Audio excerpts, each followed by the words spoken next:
하나님 말씀은 신약성경 베드로후서 2장 15절 16절 말씀입니다.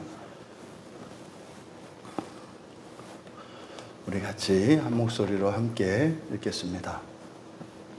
그들이 바른 길을 떠나 미혹되어 부올의 아들 발람의 길을 따르는도다.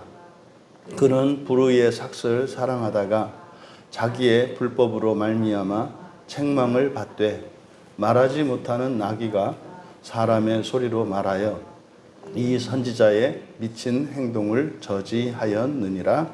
아멘. 이제 베드로 사도는 바로 구원의 사명을 맡고 이 세상의 사람들을, 또 지금 이 문맥에서는 이스라엘과 그리스도인들을 구원해야 하는 거짓 선지자들과 그리고 선생들, 교사들이죠. 또 여기에는 복음 전도자 모두 다 포함되겠고, 오늘날로 이야기하면은 목사들, 신학자들 이런 사람들이 될 것입니다. 그들의 현재의 정체성이 바로 구약 성경에 있었던 발람과 같다는 겁니다.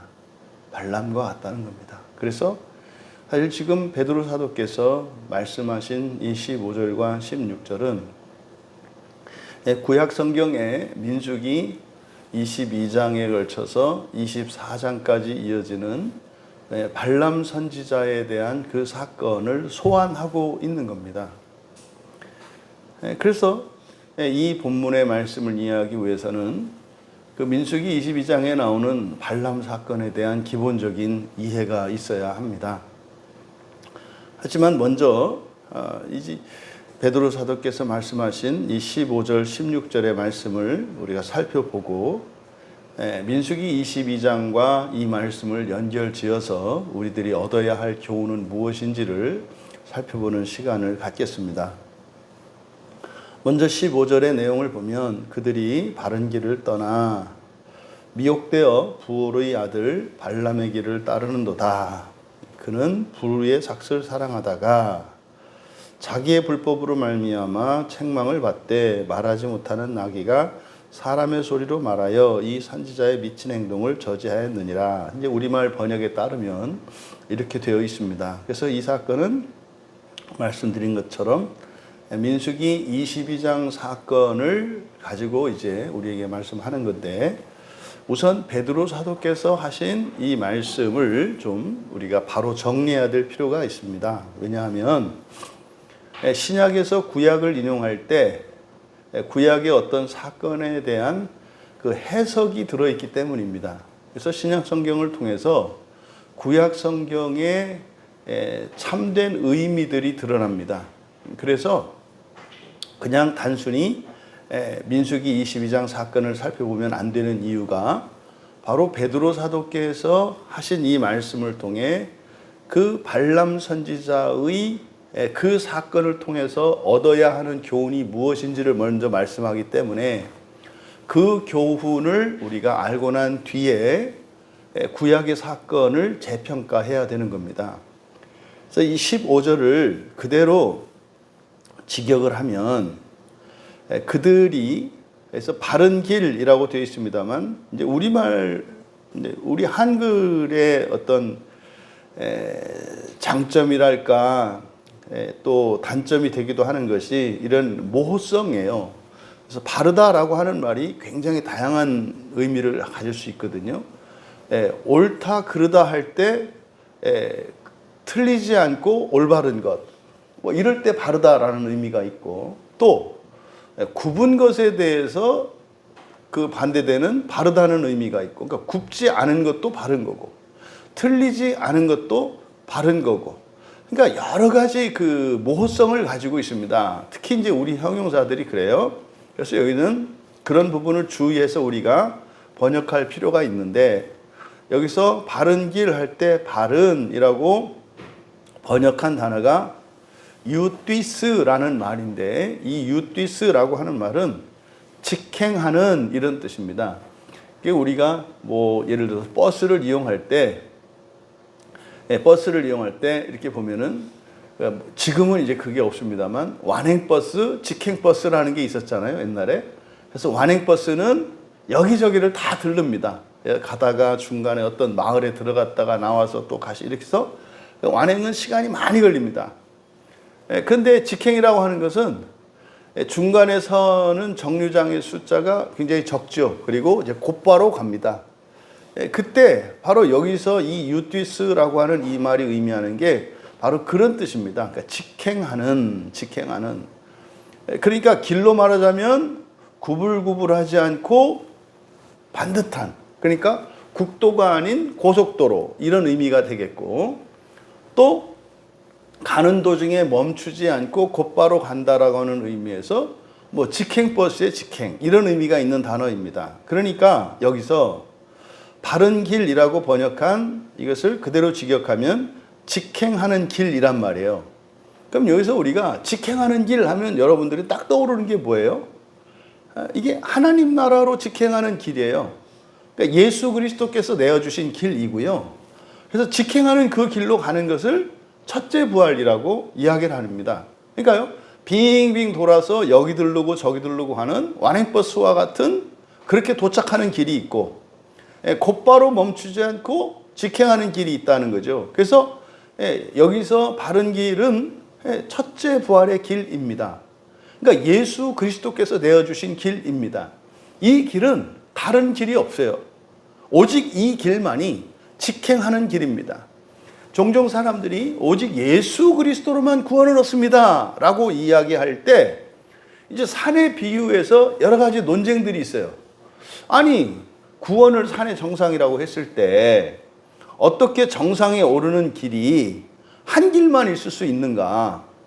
아니, 뭐 바위를 타고 올라갈 수도 있고 숲길을 따라서 이렇게 요즘에 둘레길로 이렇게 쉬엄쉬엄 갈 수도 있는 거고, 아니면 계곡길로 가든 능선을 타고 가든 다양한 길이 있는 거지, 어떻게 정상에 오르는데 한 길만 있는가? 그러면 이제 그렇게 설명을 합니다. 다른 길은 길같이 보이는데 다른 길로 가다가는 다 떨어져서 죽거나 짐승에게 물려서 죽는다. 그래서 살 길은 한 길이다. 이거는 사람들이 교리적으로 만들어 놓은 인위적인 길이에요. 여러분, 산 정상에 오르는 길이 여러 길이 있어요. 그러니까 우리들이 교회에서 사용하는 오직 한 길이라고 하는 이 개념은 바로 정상을 부활이라고 한다면 오직 예수 그리스도께서 내어주신 그 길이라고 하는 것은 뭡니까? 환난과 이러한 시련들을 겪지 않는 길이에요. 그게 뭡니까? 지옥이잖아요. 그러면 한 길을 제외하고는 다른 길로 가면 어떻다는 겁니까? 다 넘어지고 깨지고 필요 이상의 고생을 해야 되고 밤을 지새야 되고 추위를 겪어야 해야 되고 뭐 엄청난 그 도적들의 공격을 받고 포로가 되고 하는 일들이 있다는 거예요. 근데요, 오직 한 길, 여기서 말하는 그 직행하는 길, 그 길을 가면은요 없는 거예요. 없는 겁니다. 이게 바로 여기서 말하는 직행하는 길이다. 그러니까 구원에 관해서 여러분들이 분명히 이 부분을 그냥 간명하게 정리를 하고 계셔야 돼요. 부활에 이르는 길은 한 길만 있는 게 아니다. 그러니까 부활에 이르는 길은 한 길만 이르는 게 아니다. 그런데 첫째 부활에 이르는 길은 오직 한 길만 있다. 이걸 정확하게 여러분들이 정리하시라고요. 그러면 많은 부분에 있어서 이런 궁금증과 이런 문제들이 이렇게 해결되지 않았던 문제들이 저절로 해결되고요. 다른 종교들 간의 문제, 교회 안에서 이런 신자 저런 신자들의 문제, 정직하고 성실한 신자와 이렇게 부정직하고 불성실한 이런 신자들이 왜 교회 안에 있고 그들의 차이가 무엇인지, 또 세상에 이런 종교 저런 종교 많은 것들이 있는데 그런 종교들의 유익은 무엇이며 한계가 무엇인지, 우리가 오직 성경만 믿고 따라가는 이유가 무엇인지 이것을 분명히 정리하실 수가 있는 거예요. 그러니까 여러분, 부활에 이르는 길은 다양해요. 그리고 부활에 이르는 길은 말입니다, 그냥 선택의 여지가 많아요. 그러니까 상대적인 신앙관, 상대적인 진리관을 가지고 살아가도 돼요. 이게 된다는 의미가 된다는 게 아니죠. 그렇게 살아도 하나님이 반드시 이루십니다라는 얘기죠. 그렇게 된다라고 하는 것은 그게 가능하다라는 의미가 아니에요. 아무리 엉뚱한 길로 간다 할지라도 하나님은 반드시 하나님의 계획을 이루실 거라는 걸 얘기하는 거예요. 근데요, 그게 되기까지의 과정은요, 어마무시하게 고통스럽고 두렵고 끔찍하고 비참하고 수치스러운 일들이 일어납니다. 그러니까 이게 내 마음대로 살아서 될 게 아니에요. 그게 아니라고요. 하지만 첫째 부활은 오직 한 길밖에 없어요. 오직 한 길. 예수 그리스도께서 내어주신 길은 유일한 길입니다. 어떤 유일한 길이에요? 직행하는 유일한 길이에요. 그러니까 과거에 종교개혁자들이 부득이하게 예수 그리스도 이외에는 구원이 없다라고, 또 오직 성경 이외에는 구원의 길이 없다라고 말씀했던 이유는 그 이전에 로마 캐톨릭의 그 지배 아래에 있던 교회가 가지고 있었던 구원관은 첫째 부활 절대적인 구원관이 아니라 일반적인 구원, 일반적인 부활이었단 말이에요. 그러다 보니까 성경이 아닌 다른 것들을 따라가고 하는 이런 일들을 보니까 교회 안에 너무 부끄럽고 끔찍한 일들이 일어났던 거예요. 그래서 사실은 성경의 절대성을 강조한 겁니다. 그러니까 사람들이 알아서 자율성을, 그리고 이렇게 상대적 진리관을 이렇게 열어두니까 그 결과는 너무나 처참했단 말이에요. 그래서 성경의 절대성을 강조한 겁니다. 이것은 역사적인 교훈이에요. 근데 종교개혁자들의 한계가 뭡니까? 부활과 첫째 부활을 구분하지 않았다고요. 그러니까 이거는 계속해서 논쟁이 일어날 수밖에 없는 거예요. 그러니까 사실 우리들이 지금 넘으려고 하는 산이 무엇이냐? 부활에는 더 좋은 부활이 있다는 겁니다. 이게 지금 종교개혁 이후 500년이 지난 이 시점에서 우리들이 지금 몸부림하고 뚫고 넘어서려고 하는 이 한계가 뭐냐면 구원이 있고 더 좋은 구원이 있다는 거예요. 부활이 있고 더 좋은 부활이 있다는 거예요. 그 가운데 최고의 구원, 최고의 부활이 있다는 거예요. 이것이 사실 이 광야교회에서 설교하고 전하는 이 복음의 핵심을 한마디로 말하면 이겁니다. 최고의 구원, 최고의 부활을 향해서 하나님이 사람이 되어 이 땅에 오신 것이고 그 길을 안내하는 것이 성경이며, 이것은 예수 그리스도의 십자가의 은혜로 말미암고 성령에 의해서 성경 말씀으로 이루어지는 것이다. 이게 핵심 내용이에요. 그러니까 그 길, 직행하는 길이 아니라면, 우리가 직행하기를 원하지 않는다면 오직 성경도, 오직 성경이라는 말이 크게 의미 있게 들리지 않고요. 오직 예수 그리스도라는 말도 그렇게 와닿지 않고요. 오직 성경과 오직 성령으로 말미암는, 그리고 오직 교회로만 말미암는 구원이라는 말이 와닿지가 않아요. 그러니까 가장 핵심적인 그 복음의 그 핵심 결론을 제거하고 아무리 이런 이야기를 한들 이거는 그냥 공념불에 불과하다 이 말이에요. 오늘날 이 교회의 처참한 이 상황을 보란 말이에요. 이게 지금 여기에서 베드로 사도께서 당시 종교 지도자들에게 바로 구약의 발람 선지자와 같다고 이야기했던 이 시대적 상황이 너무나 오늘날 우리들의 이 시대와 맞아떨어져요. 그러니까 지금 베드로 사도께서 이 교회 안에, 이건 이미 예수를 믿는 기독교 공동체란 말이에요. 교회란 말이에요. 교회 안에 바로 이 거짓 선생들이 영향력을 발휘하고 있어요.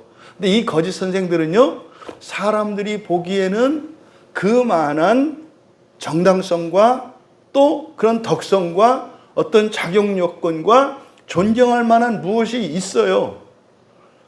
그러니까 인간적으로 보면 오히려 사도들보다 더 우월하고 더 나은 것 같은 사람들이에요.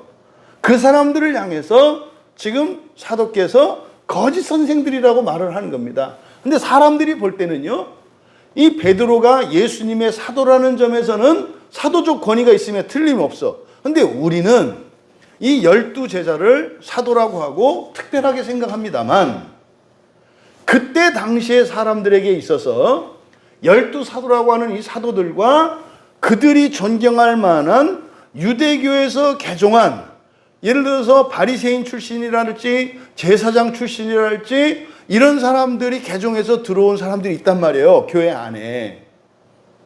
무슨 말이냐면, 목사와 우리나라 최대 기업의 총수인 성도와 국회의원이고 대통령인 성도와 이렇게 있을 때 밥을 먹으면서 얘기를 하는데, 목사님이 뭐라고 얘기를 하니까 기업 총수인 장로가 헤이 목사님 그건 아니죠. 그랬더니 또 대통령인 또 교인이 아이고 또 장로님 그것도 아니죠. 이런 상황인 거예요. 여러분은 그럴 때 누구의 말이 더 공신력이 있다고 생각하세요? 그러니까 이거는 목사는 목사대로 어쨌든 기업 총수인 그 장로의 말은 장로 말대로, 대통령인 그 집사의 말은 말대로 나름대로 의미가 있잖아요. 그런데요, 진리를 따르는 데 있어서는 길에 권위가 있단 말이에요. 이거는 하나님 구원의 길을 따르는 데 있어서는 질서가 있단 말이에요. 그럼 이때 당시에 사람들이 보았을 때 베드로는요, 그냥 뭐 아무런 인간적으로 보면 뭐 볼품도 없고 뭐 능력도 없는, 모든 면에서 더 탁월한 것 같은 사람들이 거짓 선생들이에요. 그러니까 이 거짓 선생들은 진짜냐 가짜냐 이렇게 보시면 안 된다 이 말이에요. 거짓 선생들은요, 진짜의 모습을 하고 있고요, 진리를 전하는 자들은 초라하고 허름한 모습을 하고 있어요. 이게 문제인 겁니다. 이게 한꺼번에 오면 문제가 안 되잖아요. 하나님의 사람의 창조 섭리를 보면 어떻게 돼요? 여자에게는 능력을 주고 남자에게는 주권을 줘서 이 갈등과 대립이 일어날 수밖에 없는 상황이란 말이에요. 그러니까요, 참고 견디지 않으면 화합할 수 없는 상태예요. 이 남자와 여자의 상태라고 하는 것이. 왜? 반쪽씩 나눠 가졌거든요. 그러니까 한 사람은 차를 갖고 있고 한 사람은 열쇠를 가지고 있는 거거든요.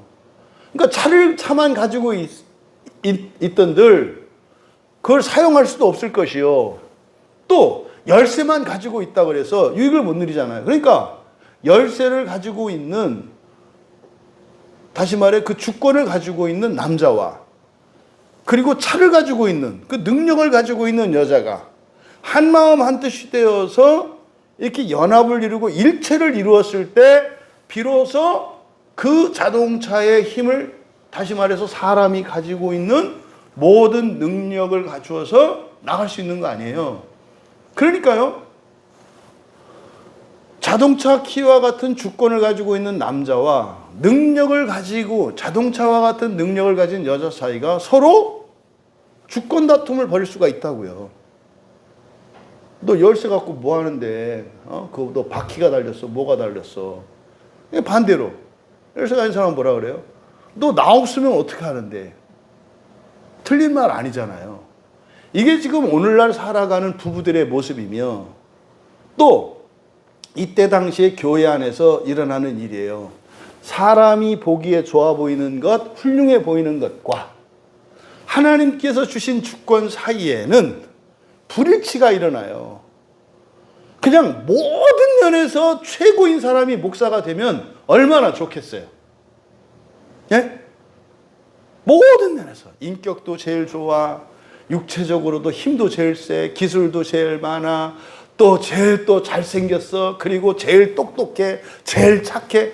이래서 어떤 사람도 목사보다 낫지 않으면 더 나은 사람이 없어. 그럼 일사불란하게 가지 않겠어요? 이 목사들이 이렇게 되려고 힘을 쓰는 거예요. 실제로 목사들에게 그렇게 가르친다고요. 교인들이 함부로 무시당하지 않게 해라. 절대로 실수하지 말고, 약점 잡히지 말고, 치부를 드러내지 말고, 어떻게 해요? 거룩을 위장해서 마치 딴 세상에 있는 어떤 사람인 것처럼 일정 거리를 두고 성직자의 거룩성을 유지해라. 옛날에 그렇게 다 했단 말이에요. 그래서요, 딴 데 가서는 뭐 이렇게 실수하고 잘못할지라도 교회에 와서 교회에 있는 순간부터 항상 긴장하면서 실수하지 않으려고, 그러니까요, 내가 어떤 사람이냐가 중요한 게 아니라 실수하지 않는 게 중요해요. 그렇게 살아가는 거죠. 그러니까요, 교인들도 따라 살아가는 거 아닙니까?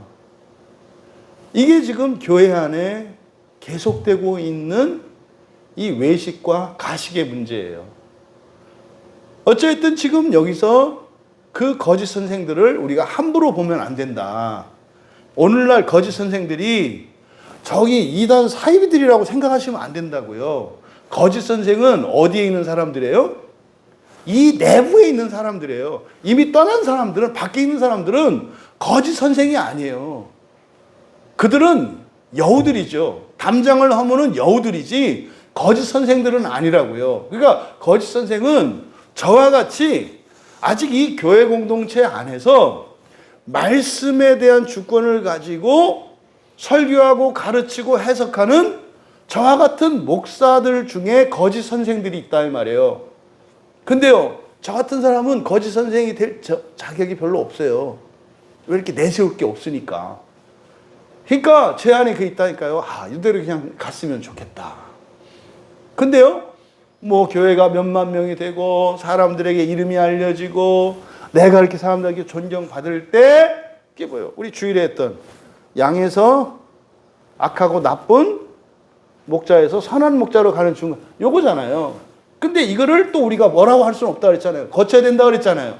그러니까 사실은 악한 거에 있어서는 꺼려지니까 주일날 우리 교인들한테 물어보니까 양이 될래요? 나쁜 목자가 될래요? 그러니까 다 대부분 양이라고 했단 말이에요. 왜? 나쁘지 않으려고. 그러니까 여러분들의 그런 생각은 뭐 저하고 다르지 않은 거죠. 저도 그런 거예요.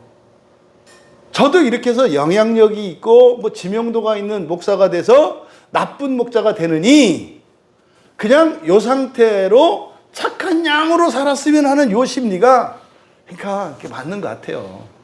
담임 목사의 수준이 교인의 수준이다라고 하는 게 딱 맞는 것 같아요. 그러니까 그 설교를 다시 들으면서도 제가 진짜 어쩜 이렇게 똑같으냐 우리가, 이 생각을 제가 했거든요.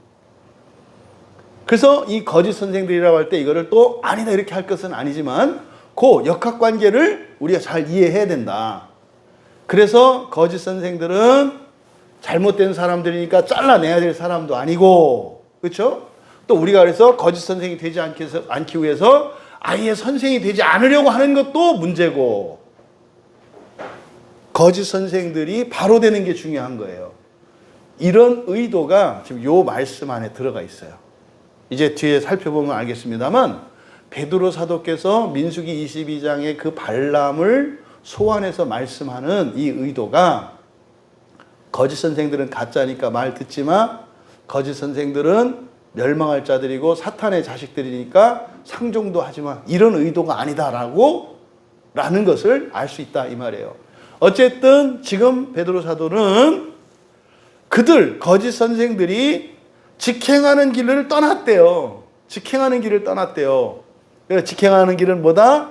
첫째 부활의 길이요, 오직 예수 그리스도를 통해서만 갈 수 있는 길이요, 오직 성경 말씀을 따를 때만 따라서만 가는 길이요, 오직 성령의 역사로만 그게 가능한 길이요, 오직 예수 그리스도의 십자가의 보혈의 공로로만 이루어지는 길이다. 이게 지금 바른 길로 번역된 그들이 직행하는 길을 그 다음에 떠났다 그랬어요. 원래 이 떠나다라고 하는 말은 헬라어로 레이포거든요. 레이포가 떠나다라는 뜻이에요. 그런데 여기에다가 카타라는 말을 붙여요. 성경에 있는 헬라어는 헬라어입니다만 이거는 구원의 헬라어예요. 구원의 헬라어라고 말씀하는 것은 헬라어의 문법과 어법 그리고 헬라어 단어의 의미를 사용합니다만 그것을 가지고 영적인 의미들과 또한 구원의 진리를 드러내요. 그래서 헬라어를 박사라고 해서 성경을 읽을 수 있는 게 아니에요. 그게 제가 그래서 뭐 교인들 중에 뭐 헬라어를 직접 공부하겠다. 소용없다니까요. 아니, 그러면은 뭐 그리스나 이 헬라어 쓰는 사람들은 성경을 보고 진리를 알 수 있게? 그렇지가 않아요. 뭐 우리나라에 뭐 신학자라고 하는 사람들, 신학 박사들은 어떤 식으로든 헬라어와 히브리어를 필수로 해야 됩니다.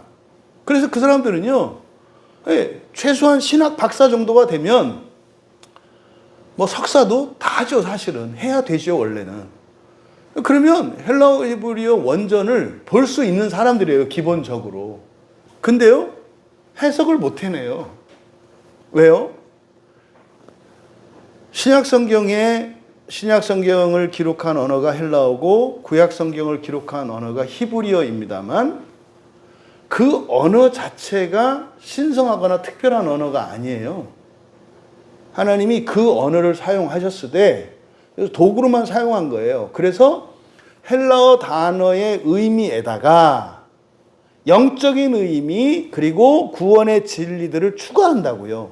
그게 접두어 이런 전치사들을 같이 붙여서 또는 이런 합성어 단어를 같이 합쳐서 합성어들을 통해서 나타내요. 그러니까 그거는 당시에 헬라 사람들은 사용하지 않는 단어예요. 그게 성경에 많단 말이에요. 여기서도 그냥 떠났다라고 할 때는 레이포라고 한다고요. 그런데 여기에다가 베드로 사도가 카타라는 말을 붙여요. 여러분들이 카타와 아나라고 하는 이 접두어는 의미 있게 생각하셔야 돼요. 반대말이거든요. 아나는 위로라는 뜻이고 위로하면 여러분은 위로하면 무조건 하나님 나라 천국이 딱 염두에 있어야 돼요. 또 카타 하면 아래로라는 뜻이거든요.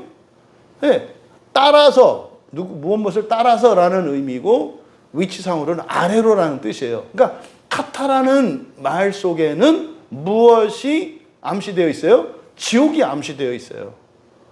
만약에 바이노가 걸어간다는 뜻이거든요. 그게 걸어간다라는 말 앞에다가 아나라는 말을 써요. 아나 바이노. 그럼 뭐요? 천성을 향해 천국을 향해서 가는 걸 말해요.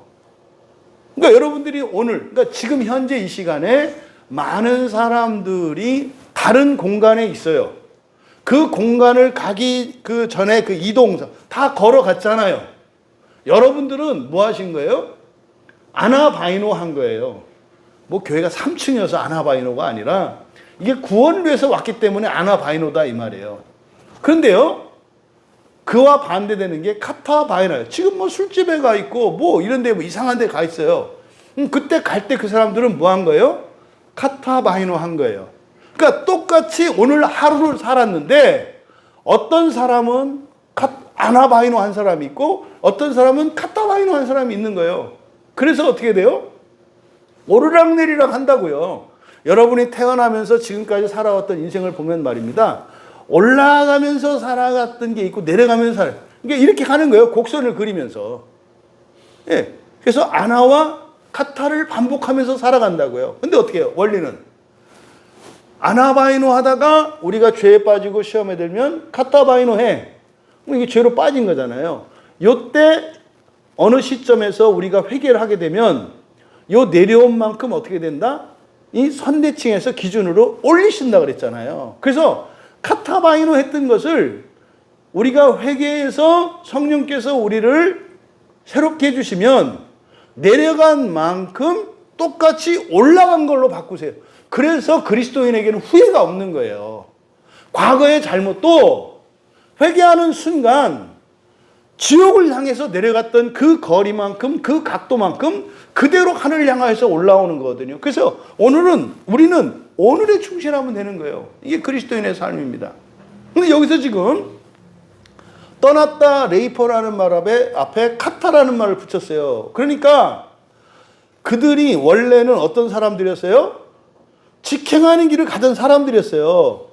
말씀드렸잖아요. 이 거짓 선생들은 누구다? 유대교에서 개종해서 이제 그리스도인이 된 훌륭한 사람들이라니까요. 훌륭한 사람들. 그러니까 개종해서 들어왔을 때 이들은 어디에 합류한 겁니까? 직행하는 길로 합류한 사람들이요. 예수 그리스도의 제자가 되었고 오직 성경 말씀을 믿고 정말 지옥과 상관이 없는 첫째 부활에 참여하기를 원해서 들어왔던 직행하는 길에 들었던 사람들이에요. 그런데 이들이 뭐했다?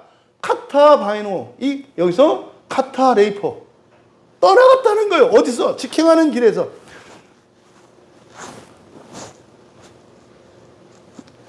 500년 이후로 종교개혁을 기준으로 해서 종교개혁은 직행하는 길로 돌아온 사건이에요. 예수 그리스도께서 이 땅에 오셨을 때 유대교가 카타바이노 하고 있었어요. 지옥으로 가고 있었어요. 예수님이 오셔서 십자가에 죽으심으로 세상에 있는 모든 종교와 철학과 학문, 그 모든 것들이 이제 직행하는 길로 갈 수 있게 한 사건이 예수 그리스도의 십자가의 사건이에요. 스님들도 예수님 믿으셔야 되고요. 유교인 사람들도 예수님 믿어야 하고요. 예수님을 믿으면 그들이 다 다시 직행하는 길로 들어서요. 그럼 그들 안에 이 거짓과 허위들을 진실되건과 가치 있는 것으로 성령께서 바꾸신다고요. 그런데 지금 여기서 다루는 사건은 뭐예요? 다시 떠나간 사건이에요. 직행하는 길에 섰다가 다시 떠나갔대요. 어디로? 카타 아래로. 지금 이 말씀을 지금 하는 겁니다. 그러니까요. 그러면 뒤에 이제 떠나서 어디로 갔느냐? 부올의 아들 발람의 길 이렇게 갔잖아요. 부올의 길, 발람의 길로 왔다. 그러면 부올의 아들 그 발람은 원래가 어디 있던 자였다는 거예요? 아래로 내려가는 자였다는 거예요. 아래로 내려가는 자. 그러니까 멀쩡히 천국을 향해서 첫째 부활을 향해서 가던 사람이 지옥길로 떠나갔다고 이야기를 하는 거예요. 이게 교회의 타락과 부패입니다. 오늘날 대부분의 목회자들이 성경을 거의 다 버렸습니다. 성경을 절대적인 하나님의 말씀으로 믿지 않아요. 그리고 하나님만이 우리를 구원하실 수 있는 유일한 구원자이신 것을 믿지 않아요. 근데 이 일이 말입니다. 로마 캐톨릭 안에 일어났던 일이에요. 로마 캐톨릭 안에. 그래서 하나님이 주시는 구원이 아니라 사람들의 생각과 사람들의 기호에 따라 만들어진 것을 구원으로 상정해 놓고 사람들을 그 길로 인도했다고요. 그게 구약의 바로 발람이라고 이야기를 하는 겁니다.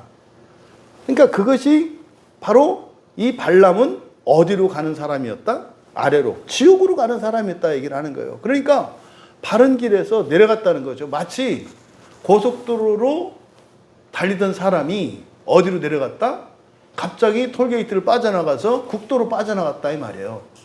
그러니까 이런 일들이 우리의 실제의 삶에서 언제 일어납니까? 여러분들이 저기 먼 곳으로 부산을 가요.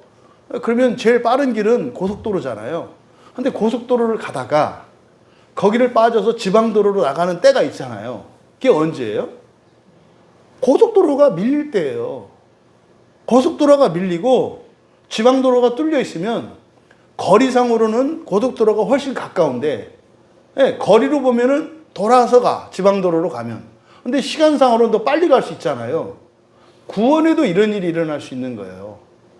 그러면 이 고속도로의 역할을 하는 게 뭡니까? 교회거든요. 교회가 온통 쓰레기 더미로 꽉 차 있어. 사고 나서 불나가지고 교통 통제가 돼 있어. 뭡니까? 교회가 제 기능을 못 해. 그러면 그럴 때 어떻게 해야 되는 거예요? 거기를 빠져서 지방도로 나가는 거예요. 교회의 이탈 현상이 일어나요. 왜 일어나요? 고속도로에 무슨 문제가 생긴 거예요. 그러니까 교인들이 자꾸 줄어들고 사람들이 교회를 떠난다고 문제라고 이야기를 하는데, 떠나는 게 문제가 아니라 뭐가 문제예요? 떠나야 하는 원인을 제공한 게 문제라니까요. 그러니까 지금 이 고속도로가 기능을 못해요. 교회가 교회 기능을 못한다고요. 그러면 교회가 사실은 무엇을 하는 게 아니잖아요. 길은 그냥 뚫려 있을 뿐이거든요. 교회라고 하는 것은 성령께서 사용하시는 도구에 불과해요. 그러니까 교회 자체가 무슨 능력이 있는 게 아니다 이 말이에요. 교회는 뭐 하면 돼요? 뭐 너저분하게 물건 없이 구원의 길을 걷는 성도들이 걸어갈 수 있도록 그냥 비어 있으면 되는 거예요. 비어 있다는 게 뭡니까? 성경 말씀으로 그냥 길을 내놓는 거예요. 교회 자체가 뭘 하는 게 아니에요. 저 같은 목사들이 막 상담을 하고 막 설득을 하고 가르쳐서 구원하는 게 아니에요. 저는 그냥 길로서만 존재해요. 길이 뭡니까? 그냥 성경 말씀만 얘기하는 거예요. 그러면 구원을 받는 성도들은 그 성경의 길을 따라서 가면 그 길 끝에 첫째 부활이 있는 거지, 교회가 뭐 하는 거 아니라고요. 그러니까 교회에서 뭔 일을 해요? 교회는 일하는 데가 아니에요. 그냥 직행하는 길의 역할을 하는 거예요. 그 길이 뭐예요? 말하자면 성경 종이장을 한 장씩 한 장씩 펴서 이렇게 길을 내는 거예요. 그런데요, 성경이 없어요. 그럼 뭡니까? 끊어진 고속도로예요. 구원이 없다고요. 그러니까 우리가 최소한 주일만큼은 오직 성경만, 오직 예수 그리스도만 강단에서 정말 선포될 수 있도록 하나님, 이 한국교회를 좀 살려주세요 라고 하는 건 뭡니까? 예, 끊긴 고속도로가 이어지게 해주세요 라는 거예요. 근데요, 자꾸 이탈자가 생긴다는 거는요, 이게 고속도로인 건 맞는데 제 기능을 못하는, 다시 말해서 방해하는 고속도로인 거예요. 그러면 떠나는 거다 이 말이죠. 그러면 우리들이 해야 될 일은 뭡니까? 회개하고 바꾸고 성경으로 돌아가야 돼요. 지금 뭐 이번 주가 우리 교단 총회 기간이었어요. 총회는 우리 교단에 지난 한 해 동안 있었던 헌의들과, 그러니까 말하자면 새로운 법을 개정하고 또 있었던 어떤 문제들을 보완하고 하는 이런 거거든요. 이제 그 총회를 이렇게 이제 지켜보면서 별로 구원의 냄새가 안 나요. 진행되어지는 과정들이나 거기에 올라오는 헌의 내용들이나 이런 것들을 봤을 때 별로 구원의 냄새가 일어나지 않아요. 그러면서 또 이제 막 그 줄어드는 교인들이 막 감소하는 이것 때문에 대책을 세우는데 어떻게 해야 그러니까 자꾸 방법론만 얘기한단 말이에요. 이렇게 해야 사람들을 떠나지 않게 할까, 저렇게 해야 사람들.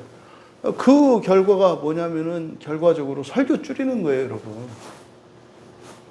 설교 시간 줄이는 게 왜 줄이는 줄 아세요? 교인들이 떠나기 때문에 줄인다고요. 무슨 말인지 아시죠? 진리가 없어서 줄이는데 그나마 더 줄인다 이 말이에요. 이게 자가당착이에요. 아니 어떻게 신대원에서 주일 설교를 30분 이하로, 가능하면 20분 설교, 이런 얘기를 어떻게 해요? 대부분의 교인들이 일주일에 단 한 번 교회에 와서 듣는 설교가 다인데, 대부분의 교인들이 유튜브를 켜고 다른 거는 뭐 엄청나게 보면서 일주일 내내 그 보는 게 주일 예배 시간의 설교인데, 그거를 줄여라. 그리고 너무 성경 중심으로 하지 말고 예화 중심으로 해라. 재밌게. 그래야, 여러분, 병원은 병을 고쳐야 하는 것이고요. 교회는 구원의 역사가 일어나야 되는 곳이에요. 병원도 더 이상 병을 고치려고 하지 않아요. 보세요, 이 의사놈들. 뭐 의대 정원연, 전 나라 정책을 말하는 게 아니에요. 의사가 되면은요, 삭스를 받지 않고도 나중에 외상으로라도 일단 치료하는 게 의사 아니에요? 그렇지 않아요? 자기가 일손이 모자라고 몸이 지금 불구라서 못하면 할 수 없죠. 상식적으로 생각하셔야 돼요, 여러분. 이게 교묘한 인간의 그 말이나 논리에 따라가지 마세요. 의사는요, 돈 없다고 치료 안 하면 의사가 아니에요, 그 사람은. 미국이 지금 그렇거든요. 미국이 먼저 치료비를 먼저 선불로 내야 치료가 들어가요. 그러니까요, 치료비 계산할 수 없는 사람은 아예 병원에 들어가지를 못해요. 우리나라는요, 현재까지는 돈이 없어도 치료를 받을 수 있어요. 그러니까 그나마 우리나라 의료 상황은 인간적인 나라예요. 일단 치료를 받고 어쨌든 그 사람이 경제 능력이 없으면 나라에서 보조를 해준단 말이에요. 그래서 나라가 그 사람에게 따로 받아요. 그래서 의사들도 치료비를 못 받는 일이 없도록 제도적으로 안전장치가 되어 있거든요. 근데 미국이라는 나라는 그렇지 않아요. 근데 지금 우리나라가 바로 이 잘못된 그 서구의 이런 자본주의, 아주 자본주의 나쁜 이런 걸 따라가려고 하거든요. 근데 그건 제도는 뭐 그렇다 손 치더라도 의사들은 바뀌지 말아야지. 지금 의료 행위를 거부하고 있는 이 의사들은 다 지옥 갈 사람들이에요. 이 사람들이 회개하지 않고 그대로 간다면 100% 지옥 갈 사람들이에요. 목사가 성경이 아닌 다른 것을 가지고 목회한다면 100% 지옥 갈 사람이에요. 그런 사람들이 없기를 바라요. 지금 이 시대가 심각할 정도로 왜곡되어 있어요. 그러니까 곳곳에 하나님이 구원을 위해서 내놓아 주신 길이 여러 개 있거든요. 가족이 있잖아요. 가족. 이 가족도 뭡니까? 구원을 위해서 하나님이 세우신 제도란 말이에요. 그러니까 이 가정도 교회의 역할이 있다고요. 또 그런 가정들의 연합으로서의 이 교회. 또 병원, 세상에 있는 모든 기관과 단체들 사람들이 만들었다 할지라도 다 뭐를 위한 겁니까? 구원을 위한 거예요. 병원은 병마로부터, 병의 고통으로부터 구원해 주는 거고요. 은행이라고 하는 것은 능력이 있고 또 책임감이 있고 그런 의욕도 있지만 돈이 없어서 하지 못하는 사람들을 지원해줘서 자립할 수 있도록 하는 것이고, 그런데 지금 우리 주변을 돌아보시라고. 가정도 구원의 사명을 다 내려놨죠. 학교도 구원의 사명을 다 내려놨죠. 병원도 구원의 사명을 내려놨죠. 금융기관도 구원의 사명을 내려놨죠. 언론도 구원의 사명을 다 내려놨죠. 정치, 경제, 사법 다 구원의 사명을 내려놓고 있어요. 뭐만 생각해요? 자기 배만 생각해요. 이게 지금 어둠이 깊은 시대인 것을 우리가 알 수 있단 말이에요. 지금 베드로 사도께서 이때 당시의 교회의 상황을 이런 상황이라고 말씀하는데 이게 지금 오늘날과 너무 유사하다. 너무 유사하다. 그러면 바로 그 발람의 길로 떠났다는 거예요. 직행길에서 떠났다는 거예요. 성경을 버리고 예수가 아닌 다른 무엇. 그러니까 최상의 구원이 아니라 차상의 구원으로 자꾸 인도하는 거예요, 사람들을. 네 마음대로 사는 동안 살고 죽어서 지옥에 좀 갔다가 가면 되지. 그러니까 여러분, 어떻게 목사인 사람이 지옥을 가라고 교인들한테 말하겠어요? 그런 말 할 리가 없잖아요. 그러니까 뭐겠어요? 그게 그건지 모르니까 하는 거예요. 그게 그건지 모르니까. 근데 문제는 뭐다? 거짓 선생들이 더 힘이 있다. 사람들 보기에 더 권위가 있어 보이고 더 나아 보인다. 이게 항상 이 역사 속에 존재했던 이게 구원의 섭리예요. 예수님의 사도들을 대제사장 가문으로 12명 딱 잘라서 했으면 얼마나 좋겠어요? 네? 대제사장 가문에 4명. 또 선지자 가문에 4명. 왕족 가문에 4명. 그리고 그쪽에서도 최고인 사람들 4명. 그러면 일사불란하게 모두 따르지 않겠어요? 왜 그런 방식으로 하지 않고 가장 그 찌다리 같은 그런 사람들을 데려다가 사도를 삼으셔갖고 그랬을까? 사도들 몇 면이 보세요. 맨날 지들 치받고 싸우고 누가 잘났니 어쨌느니 그 사도들 애들 끝까지 그 승질 하나 못 죽여가지고 뭐 그거 난리 아니에요. 막 혈기왕성하고 왜 그랬을까를 생각하셔야 돼요. 왜 그랬을까? 다 된 사람들이 구원의 일을 감당하면 자신들은 구원이 필요 없는 사람인 줄 알겠죠.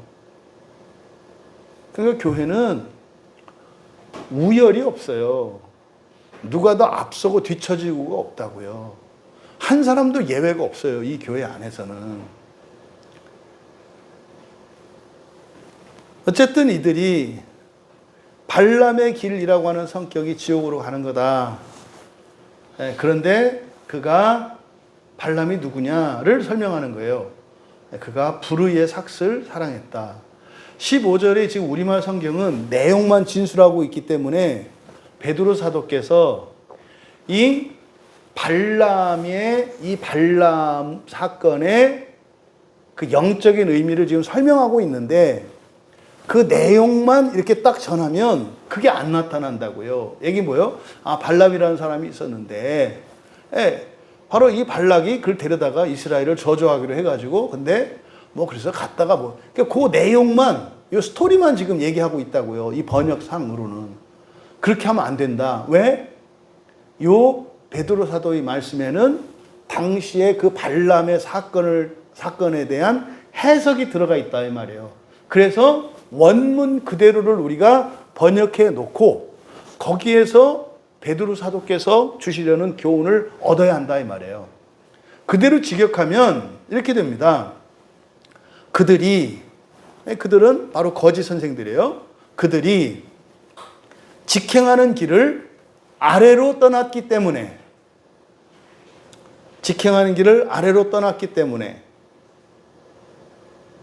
부올의 아들 발람의 길로 뒤따랐다. 그래서 그는 불의의 삭슬 사랑했다. 이렇게 해놓고 발람 사건의 의미를 우리가 해석해내야 하는 거예요. 첫 번째로 그들이 직행하는 길을 아래로 떠났다. 이건 뭐라고 했습니까?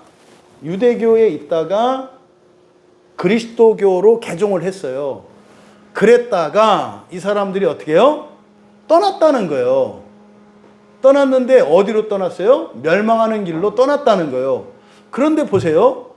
이 거짓 선생들이 그리스도인입니까? 아닙니까?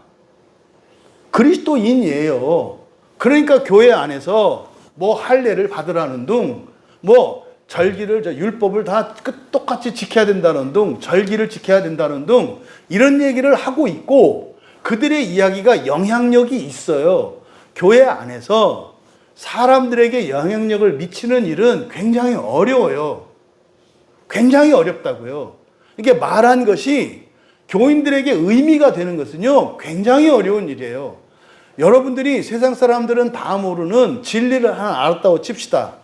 그때부터 여러분은 그냥 화병에 알아 죽어요.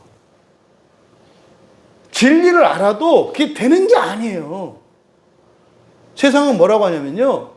네가 그 진리를 알았어. 그러면 그 진리를 사람들에게 영향력을 행사하고 싶으면 먼저 거짓말쟁이가 돼서 와 이렇게 얘기를 해요. 모순이잖아요. 진리를 전하고 싶으면 거짓말쟁이 경력을 쌓아서 사람들이 말을 믿을 수 있는 사람이 먼저 되라는 거예요. 이게요, 되게 섬찟한 얘기예요. 그래서 목사들이 어떤 자격을 갖추려고 노력을 해요? 거짓말장이가 되는 자격을 갖추려고 노력해요. 이게요, 박사 학위고요. 큰 교회에서 사역을 했던 경력이고요. 그거요, 다 거짓말쟁이가 되는 요건들을 갖추는 거예요. 큰 교회에서 사역했고 박사 학위를 받은 사람들은 제 말에 양심적인 사람들은 동의할 거예요. 절대 박사 학위가 목사의 직분을 감당하는 데 도움되지 않습니다. 해가 되면 됐지 도움되지 않아요. 그리고 박사 학위는 교수 되려는 사람들에게 필요한 거예요. 그건 학문화는 공부법이나 연구하고 논문 쓰는 법 이런 걸 하는 거기 때문에 아니 왜 여기가 학교입니까? 대형교회에서 목회하는 것은요, 목사들에게 치명적인 약점이 돼요. 대형교회는 시스템으로 돌아가는 것이거든요. 그래서 교인들을요, 부속품으로 만든다고요.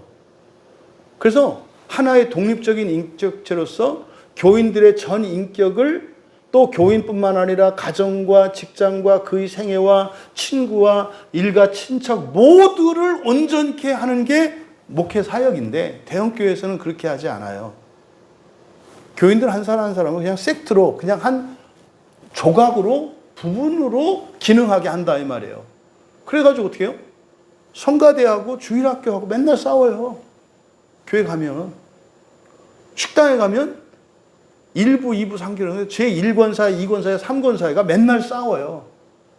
왜요? 전체성을 가지는 게 아니라 파편성을 가지고 되어 있기 때문에. 그런 곳에서 목회를 했던 사람들이 이렇게 총체적이고 전인적인 목회를 해야 되는 교회 목사가 되면은요, 할 수가 없어요. 왜? 그 사람도 이미 대형교회에서 전인적인 사역을 하는 목사가 아니라 부분적인 일을 하는 목사로의 경험이 있기 때문에 그래요. 이 사람들은요, 자꾸 일을 하려고 한다고요. 자꾸 뭐 구제, 사회봉사, 더 뭐 선교, 자꾸 일을 하려고 한다고요. 그게 없으면 의미가 없어요. 그러니까 교인들에게 일어나는 이런 본성의 변화, 성화의 진전, 그 가정에서 일어나는 사랑의 이런 게 의미가 있는 게 아니라 사진 찍어야 되고 일지를 써야 돼요. 2024년 몇 월 며칠 언제부터 언제까지 무슨 일을 했고 그때 사진, 자료. 그래서 우리 교회 역사를 쫙 보면은 언제 어떤 일을 했고 뭐 했고 뭐. 그게 중요한 게 아니에요. 교회는 그런 데가 아니라고요. 그러니까 지금 이 시대가 목사들조차도 마치 그 블랙홀처럼 이 발람의 길로 다 휩쓸려 가고 있어요. 이게 지금 바로 여기에서 직행한 길로 떠났기 때문에 결과입니다. 그들이 직행하는 길을 아래로 떠났다. 아래로 떠났다. 다시 이렇게 말려든 거예요. 그러니까 그런데 여기에 분사구문이기 때문에 접속사를 때문에라고 제가 붙인 거예요. 근데 지금 우리말 성경은 그들이 바른 길을 떠나 미혹되어 이렇게 돼 있잖아요. 떠났고 미혹되었고 이렇게 돼 있잖아요. 그런데 원문은 떠난 것이 분사구문으로 되어 있기 때문에 떠난 것이 이유예요. 떠났기 때문에 다시 말해서 성경을 버려. 그러니까 오직 성경, 오직 예수 그리스도, 오직 교회라고 하는 첫째 부활을 향해 나아가는 그 직행길을 버려. 그랬기 때문에 그러면 그것이 원인이 되어서 결과적으로 일어나는 거예요. 그랬기 때문에 우리말 성경은 미혹되어라고 되어 있습니다만 미혹된다라고 하는 게 길을 잃는 거예요. 길을 잃는 거. 그러면 미혹되어서 길을 떠났기 때문에 뭐 하는 거예요? 미혹되는 거예요. 그러니까 무슨 말인지 아시겠죠? 그 미혹된다는 것은 여러분들이 이렇게 막 헷갈리는 게 아니에요. 그 길을 따라가면 직행하는 길로 가는 거고요. 그러니까 이 길로 가면 미혹될 일이 없다니까요. 실수가 있고 오류가 있어도 미혹될 일이 없어요. 길을 잃을 염려가 없다고요. 그러니까요, 떠나는 것 자체가 이미 미혹된 거예요. 그러니까 마귀가 와서 시험을 하고 아무 상관없다니까요. 여러분 미래에 이러저러한 어떤 위험과 어려움 아무 상관없다니까요. 길을 잃고 방황하는 것은 환난이 크고 환경이 어떻고 내가 약하고 이것과는 상관이 없이 무엇 때문에 사람들이 미혹되는 거다? 직행하는 길을 떠나기 때문에. 그러니까요, 미혹은 되는 게 아니라 뭐라는 거예요? 자기가 미혹을 선택하는 거라고 말하는 거예요. 여러분들이 여러분들에게 적용하려면 이런 거 있잖아요. 아, 내가 이래갖고 구원 받을까? 내가 이래갖고 첫째 부활 참여할 수 있을까? 아, 내가 이것도 안 되고 이것도 안 되고 또 이것도 문제고 이것도 문제인데 아, 진짜 내가 이래도 첫째. 이게 지금 뭐예요?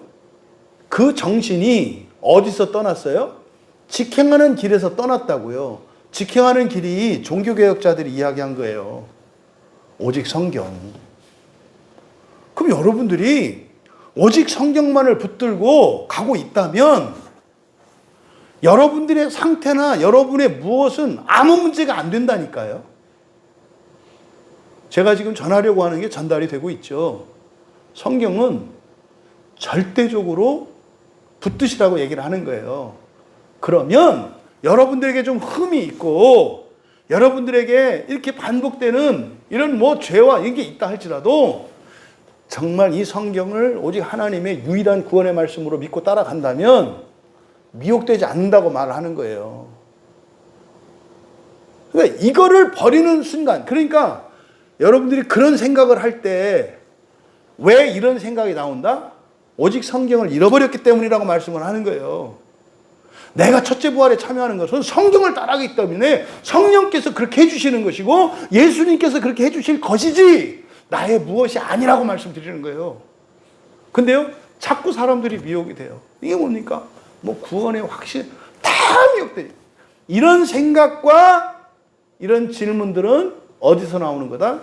오직 성경에서 성경을 놔버렸기 때문이라고 얘기하는 거예요. 지금 베드로 사도께서 그 말씀을 하신 거라고요. 직행한 길을 아래로 떠났기 때문에 뭐한다? 길을 잃는 거라고. 그러면 길을 잃으면 어디로 가요? 예, 부올의 아들 발람의 길로 따르다. 여기 지금 따르다라는 말이 따르다라고 되어 있는데, 예, 아콜류 떼오. 근데 여기도 아콜류 따르다라는 뜻이에요. 아콜류 따르는 거거든요. 여기에 접도를 또 붙여요. 에크라는 말을. 그러니까 에크라는 말이 없어도 따르다는 말. 그래서 이거를 제가 뒤따랐다라고 번역을 한 거예요.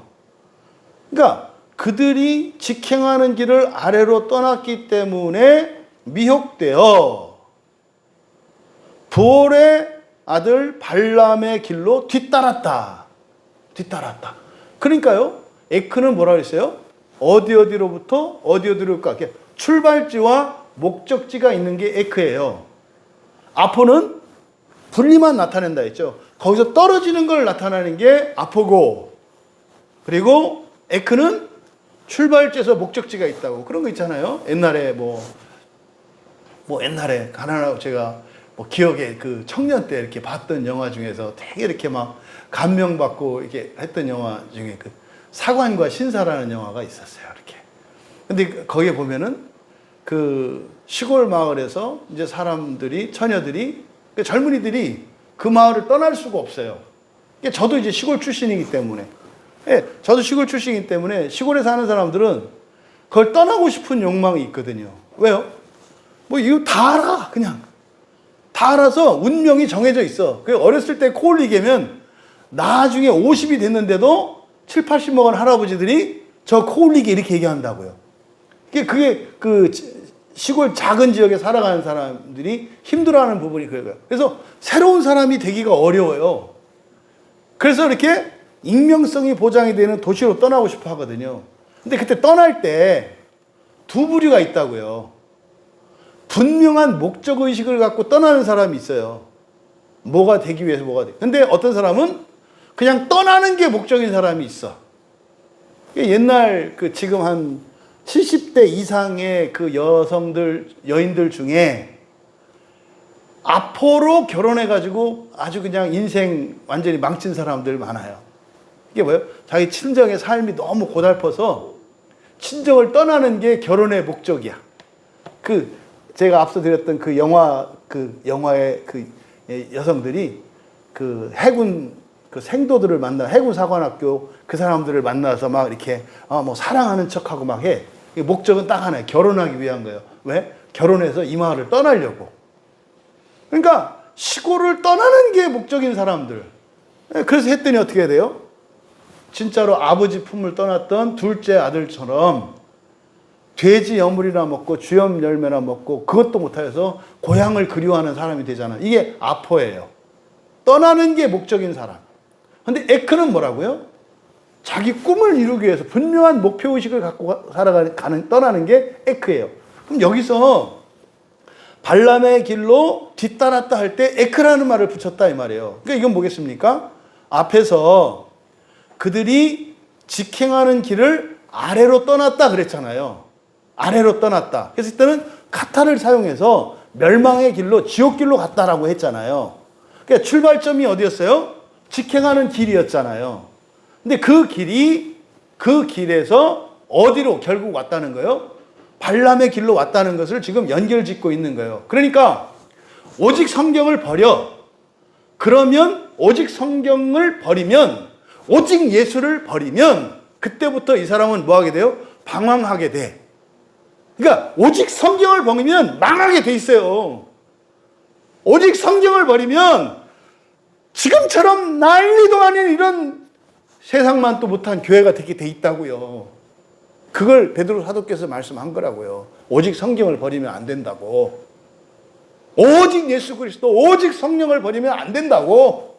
근데 그걸 버리는 순간 방황하게 돼 있다는 거예요. 이 플라나오니까 길을 잃고 떠돌아다니는 거예요. 미혹됐다는 것은 무슨 유혹을 받는다는 뜻이 아니에요. 방황한다는 뜻이에요. 그러니까 그 길 위에는 다 방황하는 길이에요. 아까 산의 정상에 오를 때 말씀드렸잖아요. 오직 한 길이라고 하는 그 한 길은 뭐다? 첫째 부활에 이르는 유일한 길을 말한다. 다른 길은 정상에 오르지 못한다는 게 아니다. 여러분, 부활에 이르는 길은 하나다, 많다. 많다예요. 많다. 네 마음대로 살아도 부활은 해. 예. 그런데 첫째 부활은 한 길밖에 없다고요. 이 얘기를 하는 거예요. 근데 그 한 길을 벗어나면 길을 잃고 방황해. 이건 뭡니까? 이거는 첫째 부활에 참여할 수 없다는 것이고 그건 반드시 지옥을 거친다는 이야기예요. 그걸 떠나면 이렇게 그 사람이 어떠냐 얼마만큼이 아니라 어떻게 사냐보다 사실은 더 중요한 게 뭐예요? 오직 성경을 붙드는 거라고. 이게 종교개혁자들이 외친 딱 한마디예요. 오직 성경. 왜? 이게 지켜가는 길이니까. 500년 전에 했던 얘기를 제가 지금 하고 있는 거예요. 500년 전에 했던 얘기를. 그때 이후로 종교개혁자들의 그때 이후로 많은 목사들이 거짓 선생이 됐어요. 그래서 성경을 신학으로 대체해서 지옥을 조금 더 편하게 지나가는 법, 지옥을 조금 덜 깊이 들어가는 법, 지옥에서 고통을 참는 법, 이게 다 신학자들이 진술하는 내용들이에요. 지옥의 열을 에너지로 바꾸는 법, 이게 다 신학자들이 하는 진술들이에요. 쓰레기예요, 진짜로. 성경을 버리고 하는 모든 진술들은 다 쓰레기예요. 왜 교인들을 지옥에다 집어넣어 놓고 그 지옥에서 조금 빨리 가는 법, 조금 쉽게 가는 법, 이런 걸, 그거는 이미 다른 종교에서 다 한 거예요. 그러니까 다른 종교인들이 기독교 신학자들을 비웃는다는 거예요. 왜? 이미 다 다른 종교 경전에 보면 다 있는 얘기들이에요. 진술만 다르지. 그러니까 웃기는 거예요. 역사도 얼마 안 된 게. 아니, 다른 어떤 종교보다 우리가 뭐가 역사가 길어요. 철학보다도 역사가 짧잖아요. 오직 성경을 벗어나는 순간 다 잘못된 길로 가는 거예요. 그런데 직행하는 길을 떠났기 때문에 방황을 해요. 근데 방황만 하는 게 아니라 방황하는 것은 어디로 가는 거다? 발람의 길로 가는 거다. 지옥으로 가는 길인데 발람의 길로 가는 거다. 그러면 발람의 길이니까 발람이 누군지 알아야 되잖아요. 그 사람이 어디로 가는 길인지, 어떤 사람인지. 그래서 이제 발람이 그는 불의의 삭스를 설명했다. 이때 그는 발람이에요. 그럼 발람의 길이라는 게 어떤 길이냐? 불의의 삭스를 사랑하게 되는 길이라는 거예요. 지금 우리말 성경은 불의의 삭스를 사랑하다가 이렇게 되어 있습니다만, 불의의 삭스를 사랑하게 되는 게 결과예요.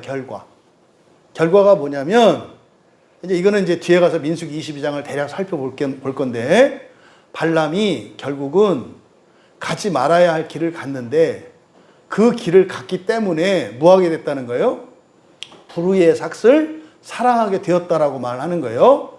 불의의 삭스를 사랑하게 되었다. 이게 앞에 13절에서 불의의 삭스에 대해서 이야기했잖아요. 종교 지도자들이 뭐 한다 그랬어요? 불의의 값이라고 번역되어 있습니다만은 이게 삭시라고 그랬잖아요. 지금 우리가 요한복음 10장에서 나오는 그 삭군할 때 그 삭시란 말이에요. 대가, 보상. 불의의 삭시다라고 할 때 도둑질해서 얻는 거 이런 게 아니라 그랬어요. 이 세상에 있는 돈이나 재물이나 이 세상에 있는 모든 재화라고 하는 것은 영원하지 않고 완전하지 않다는 것을 불의의 삭시라고 한다. 그래서 불의의 삭스로 친구를 사귀라 할 때 도둑질해서 나쁜 짓 해가지고 주인 돈 삥땅 쳐서 친구들 밥 사줘라 이런 얘기가 아니다. 돈이라고 하는 것 자체가 이게 완전한 게 아니기 때문에 돈으로 할 수 있는 최고 가치 있는 일은 친구를 사귀는 거다. 돈 가지고 옷 사입고 집 사입고 이런 거보다 사람을 사귀고 사람을 살리는 일이 최고다라고 이야기한 거다 이 말이에요. 그러면 그 불의의 삭스로 13절에서 그들이 뭐 한다 그랬어요? 불의의 삭스로 불의를 당하며라고 돼 있는, 이거는 인과응보적 사상으로 잘못된 거다. 그 돈 가지고 뭐 했다요? 잘못 행했다 이 말이에요. 잘못 행했다. 무슨 말입니까? 그거 가지고 그냥 먹고 놀고 즐기는데 다 썼다 이 말이에요. 그러니까 여기서 교인들을 데려다가 교인들 헌금을 걷어다가 지 옷 사입고 저 그냥 향락 생활하고 저 즐겁고 하는 이런 일들에 썼다 이 얘기를 하는 거예요. 그러니까 앞에서 이미 불의의 삭스를 말했잖아요. 근데요 지금 여기서 뭐라고 합니까? 발람이 불의의 삭스를 사랑하게 되었다는 거예요. 그러니까 왜 목회자들이 큰 교회 목사가 되려고 그러고 유명한 목사가 되려고 그러고 여기저기 이렇게 초빙받는 목사가 되길 원하고 사람들에게 인기를 누리는 그런 목사가 되기를 원하는가?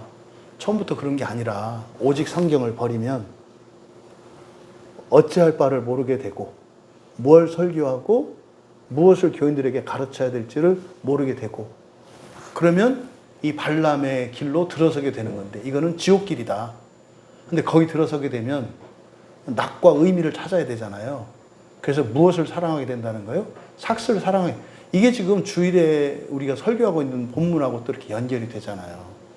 양에서 선한 목자로 가는 중간 과정에 이 목자가 되었을 때 그때 일어날 수 있는 부작용, 그때 삭스를 받아 하나님의 은혜도 받고 능력도 받고 돈도 받고 그래서 교회도 커지고 재산도 늘어나고 하는 그런 일들이 일어나. 이때가 어떻게 해요? 위기의 순간이다. 그렇죠?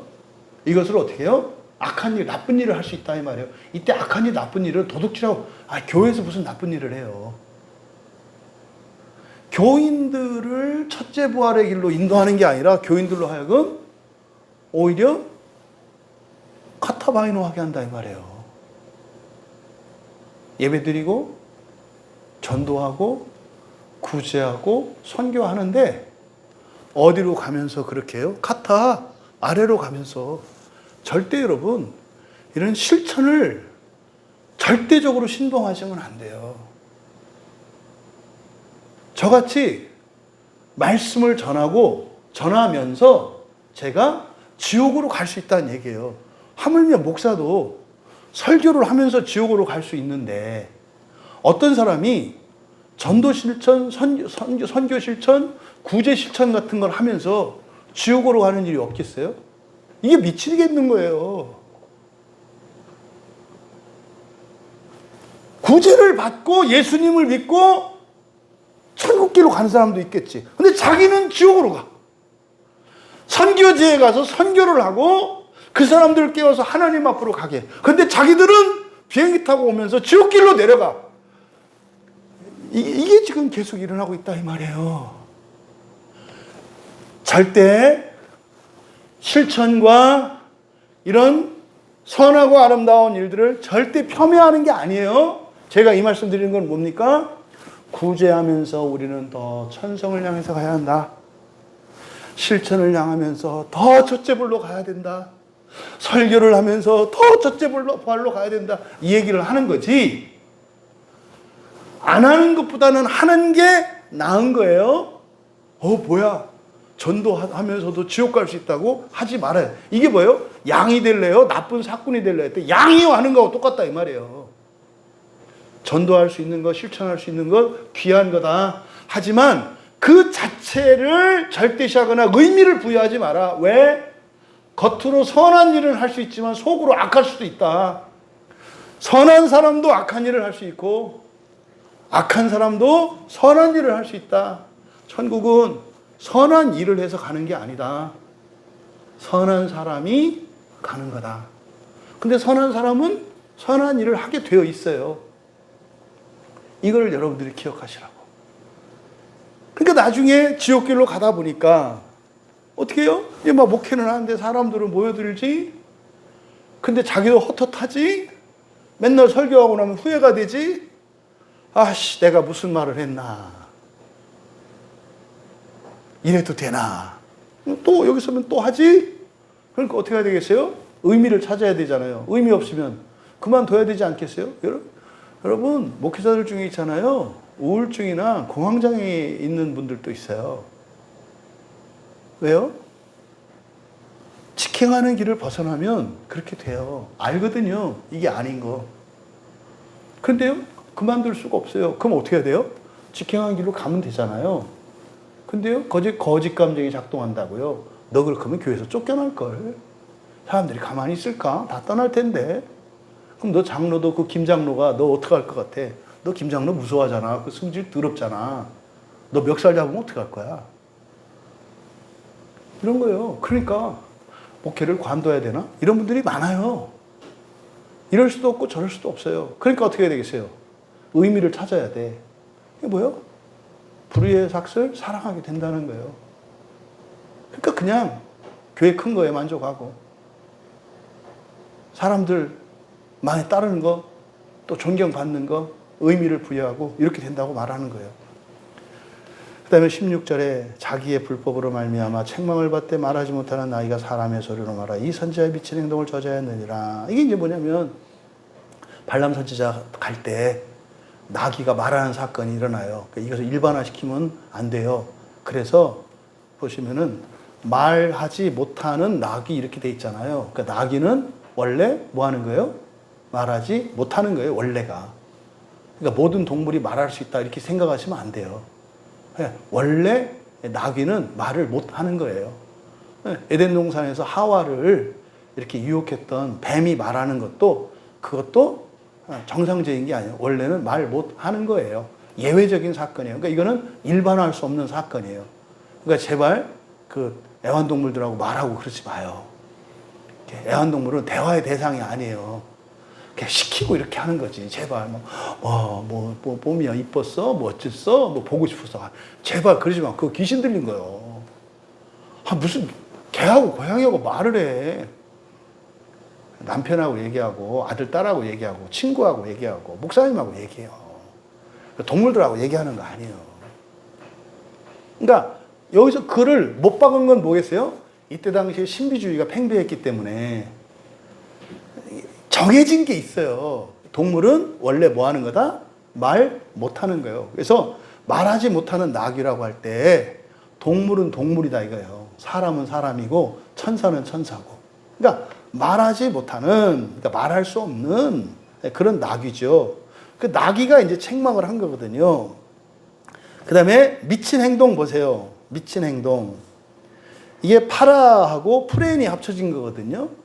파라는 곁에, 옆에잖아요. 프렌은 마음의 껍질이라 그랬잖아요. 이렇게. 프렌. 그러니까 이게 파라 프로니아. 요거를 이제 우리말 성경으로는 미친 행동이라고 번역을 했어요. 그럼 보세요. 이게 우리가 보통 정신 나갔다 그러잖아요. 어떤 행동을 했을 때, 내가 정신 나갔었나 봐 이러잖아요. 그러니까 내가 하긴 했는데, 내가 한 거야. 내가 판단을 내렸고 내가 했어. 근데 지나고 보니까 후회가 돼. 이럴 때 뭐래요? 내가 정신 나갔었나 봐. 뭐 이렇게 얘기를 하잖아요. 이게 여기서 미친 행동이라고 번역한 단어예요. 파라프로니아. 그러니까 이게 뭐냐면 사실은 내가 하긴 한 건데 나는 아니야. 요걸 말하는 거예요. 그러니까 내가 했는데 내가 했다고 인정할 수 없는. 그러니까 나라고도 할 수 없고 내가 아니라고도 할 수 없는. 요거를 지금 여기 파라프로니아라고 이야기를 한 거예요. 그러니까 이 미친 행동이라고 한 것은 사실은 발람 선지자가 뭡니까? 이스라엘 백성들을 저주하기 위해서 간 행동을 말해요. 여호와의 백성들을, 그러니까 더군다나 이렇게 구원하시는, 그러니까 하나님이 구원하셔서 구원하고 계시는 그 백성들에게 저주한다는 것은 구원을 막는 거거든요. 그러니까 하나님의 구원을 막으려고 하는 행동. 이게 미친 행동이라고 한 거예요. 이게 오늘날은요, 저 같은 목사들이 성경 아닌 다른 거 갖고 뭘 하려고 하는 거. 이게 미친 행동이에요. 여러분들에게는 뭐예요? 그것이 아닌 다른 무엇으로 하려고 하는 미친 행동. 그게 뭐냐? 여러분이 착한 사람 되려고 그러고, 여러분들이 성경을 많이, 이렇게 하면 오해가 되는데, 여러분들의 무엇으로 구원을 이루려고 하는 거. 이게 미친 행동이란 말이에요. 그러니까 오늘날 교회 안에서 구원에 대한 어떤 불확실성 때문에 막 그 고민하고 이런 분들이 이게 미친 행동이다 이 말이에요. 어떻게 하면 구원의 확신을 가질 수 있는데? 이건 뭐예요? 성경이 아닌 다른 무엇을 요구하길 때 생기는 행동. 이게 미친 행동이라고 말하는 거예요. 그렇게 성경이 아닌 다른 것으로 뭘 하려고 하는 목사들이 미친 행동이고, 오직 성경이 아닌 다른 무엇으로 확신을 얻으려고 하는 이게 미친 행동이다 이 말이에요. 오늘날로 말하면. 그러면 16절을 이제 번역이 좀 잘못되어 있습니다. 그대로 번역을 하면 우리말 성경은 자기 불법으로 말미암아 책망을 받았다. 누가 받았죠? 여기서는 발람이 받았잖아요. 발람에 대한 얘기거든요. 발람이 잘못 책망 받았다 이렇게 됐잖아요. 근데 16절의 이 상반절의 주어는 나귀예요. 말하지 못하는 나귀가, 요게 요 16절의 주어예요. 그러니까 말하지 못하는 나귀가 책망을 했다예요. 나귀가 책망을 했다. 근데 나귀가 책망한 게 뭐냐? 그것의 탈법이에요. 그것의 탈법. 지금 우리말에서 자기의 동그라미 치시고 그것의라고 바꾸세요. 그것의. 이때 이 자기의 불법할 때 이거는 자기라는 뜻인데, 만약에 자기의 불법이 있으면 남성으로 되어 있어야 되거든요. 근데 이거는 여성이에요. 그러니까 이것은 그것의 불법이니까 발람이 갔던 그 길, 그 잘못된 행동을 말하는 거예요. 그것의 불법. 그러니까 그것이 잘못된 거다 이 말이에요. 그러니까 발람을 책망한 게 아니라, 무엇을 책망했다? 발람이 하는 그 행동을 책망했다는 거예요. 이게 우리가 죄와 사람을 구분하십시오, 아피에미 하십시오라고 하는 게, 어떤 사람이 잘못했을 때 꾸중을 하는 거는 그 사람한테 꾸중하는 게 아니고 뭐예요? 그 사람의 잘못된 행동을 향해서 꾸중을 해요. 왜 행동에 꾸중을 할까요? 그게 귀신이니까. 예수 이름으로 명함에 물러가라가 아니라 잘못된 것을 지적하는 게 귀신을 쫓아내는 행위예요.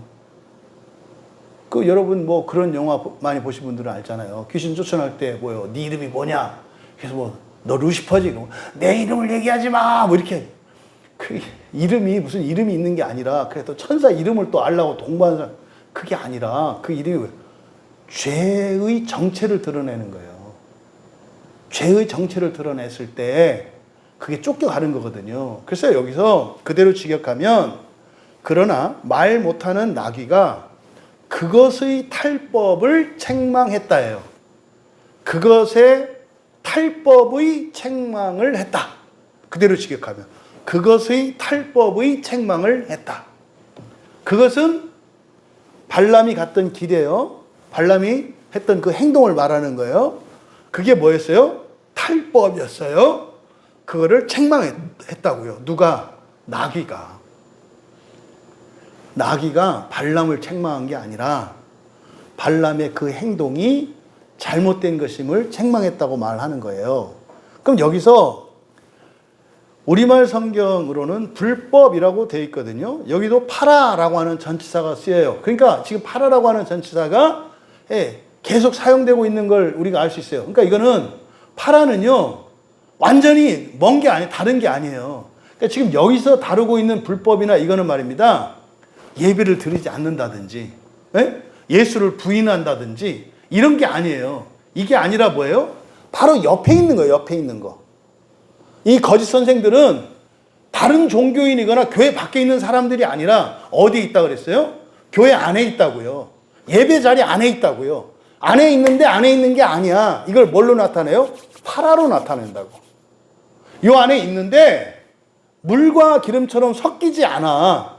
요거를 파라로 지금 의도적으로 나타내고 있어요. 그러니까 여기서 불법도 그냥 말하는 확연한 불법이 아니에요. 성경을 불태우고 아니야 뭐 살인해도 돼 이런 얘기를 하는 게 아니에요. 이거를 지금 베드로 사도께서 지금 굉장히 강조하고 있어요. 그래서 파라노미아예요. 파라노미아. 노모스 율법과 붙어 있는 거야. 근데 율법은 아니야.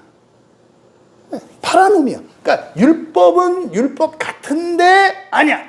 교회 같은데 아니야. 이걸 말하는 거예요. 되게 무서운 얘기고 굉장히 무거운 말씀이고 굉장히 마음 아픈 얘기예요. 파라노미아. 성경을 설교하는 것 같은데 아니다 이 말이에요. 몇 장 몇 절을 말하는데 아니다 이거예요. 조심스러운 것은 저건 가짜고 이 얘기가 아니라 그랬어요. 거짓 선생들도 어디 안에 있다 그랬어요? 교회 안에 있다 그랬어요. 이 전제를 잊으시면 안 돼요. 그러니까 어떤 목사님이 그랬잖아요. 설교 원고 없이 설교하는 사람들 조심하셔야 돼요. 제가 사실은 어떤 목사를 타겟에 두고 지금 하는 얘기예요.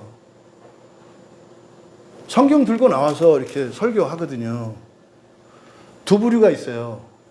설교 원고를 다 외워가지고 하는 분들이 있어요. 설교 원고를 다 외워서 보지 않고 하는. 이게 설교자들의 가장 바람직한 모습이에요. 근데 그런 사람들도 원고는 가지고 나와요. 근데 외웠기 때문에 보지 않아요. 근데요, 중간에 막히거나 이렇게 할 때 참고를 한다고요. 아예 설교 원고 없이 설교하는 사람들은 다 가짜라고 보시면 돼요. 진짜로. 가짜예요. 설교 원고 없이 설교한다? 말이 안 되는 거예요. 그래서 우리나라에서 인기 있는 어떤 목사님이 그렇게 하기 때문에 제가 얘기를 하는 거예요. 그거는. 이제 타겟으로 얘기를 하는 거예요. 그렇게 하면 안 돼요. 그러니까요, 성경 얘기 나오죠. 그러니까요, 본인이 외우고 있는 거 막 갖다 붙여서 얼마든지 말할 수 있어요. 여러분, 성경에 있는 내용들을 말한다 그래서 하나님의 말씀이 아니에요. 상황에 대한 적실성과 그 성경 본문의 원래 의미를 드러내야 된다고요. 근데요, 제가 말씀드립니다만, 저도 설교 준비 해놓고다도 어떤 때 보면은 잘못 말하는 경우가 있는 거예요. 헬라는 이 명사나 동사에, 명사나 형사에 성수격이 다 있어요. 그러니까 헷갈릴 때가 있단 말이에요. 저도 하면서도. 그러니까 정말 조심해라. 그러니까 여기서 지금 이 파라노미아라고 하는 이 말을 통해서 나타내려고 하는 게 뭡니까? 그것과 완전히 다르지는 않아. 비슷해. 이게 이제 흔히 말하는 부정적인 의미의 이단 사이비들이 하는 게 이 파라노미아예요. 성경을 말하는 게 대표적인 게 지금 우리나라에서 지금 사실은 우리나라 제일 심각한 그 이단 사이비, 잘못된 이단이 하나님의 교회예요. 하나님의 교회가 훨씬 더 많은 사람들이 가 있어요. 신천지가 난리일지가 교회에서 신천지를 막 홍보해 주니까 신천지가 뭐 대단한 줄 알지만 하나님의 교회에 비하면 사람들도 훨씬 적고 별거 아니에요. 근데 이 사람들이 다 하는 게 다 뭐냐면 파라노미아예요. 성경을 갖고 말을 하는데 성경은 아니야. 근데 이게 그런 이단 사이비에만 그러냐? 그렇지 않아요. 정상적인 교회 목사님들도 저도 그럴 수 있어요. 저도 파라노미아가 있을 수 있다 이 말이에요. 어느 누구도 예외가 아니에요. 그래서 어디에 소속된 사람들은 다 파라노미아고 어디에 소속된 사람들은 정말 율법과 하나님의 말씀을 그렇지 않아요. 농도만 다를 뿐이고 의도적으로 그렇게 하는 게 있고 부지중에 하는 차이가 있을 뿐이에요. 저는 부지중에 할 수 있어요. 미쳤어요? 의지적으로 제가 하게?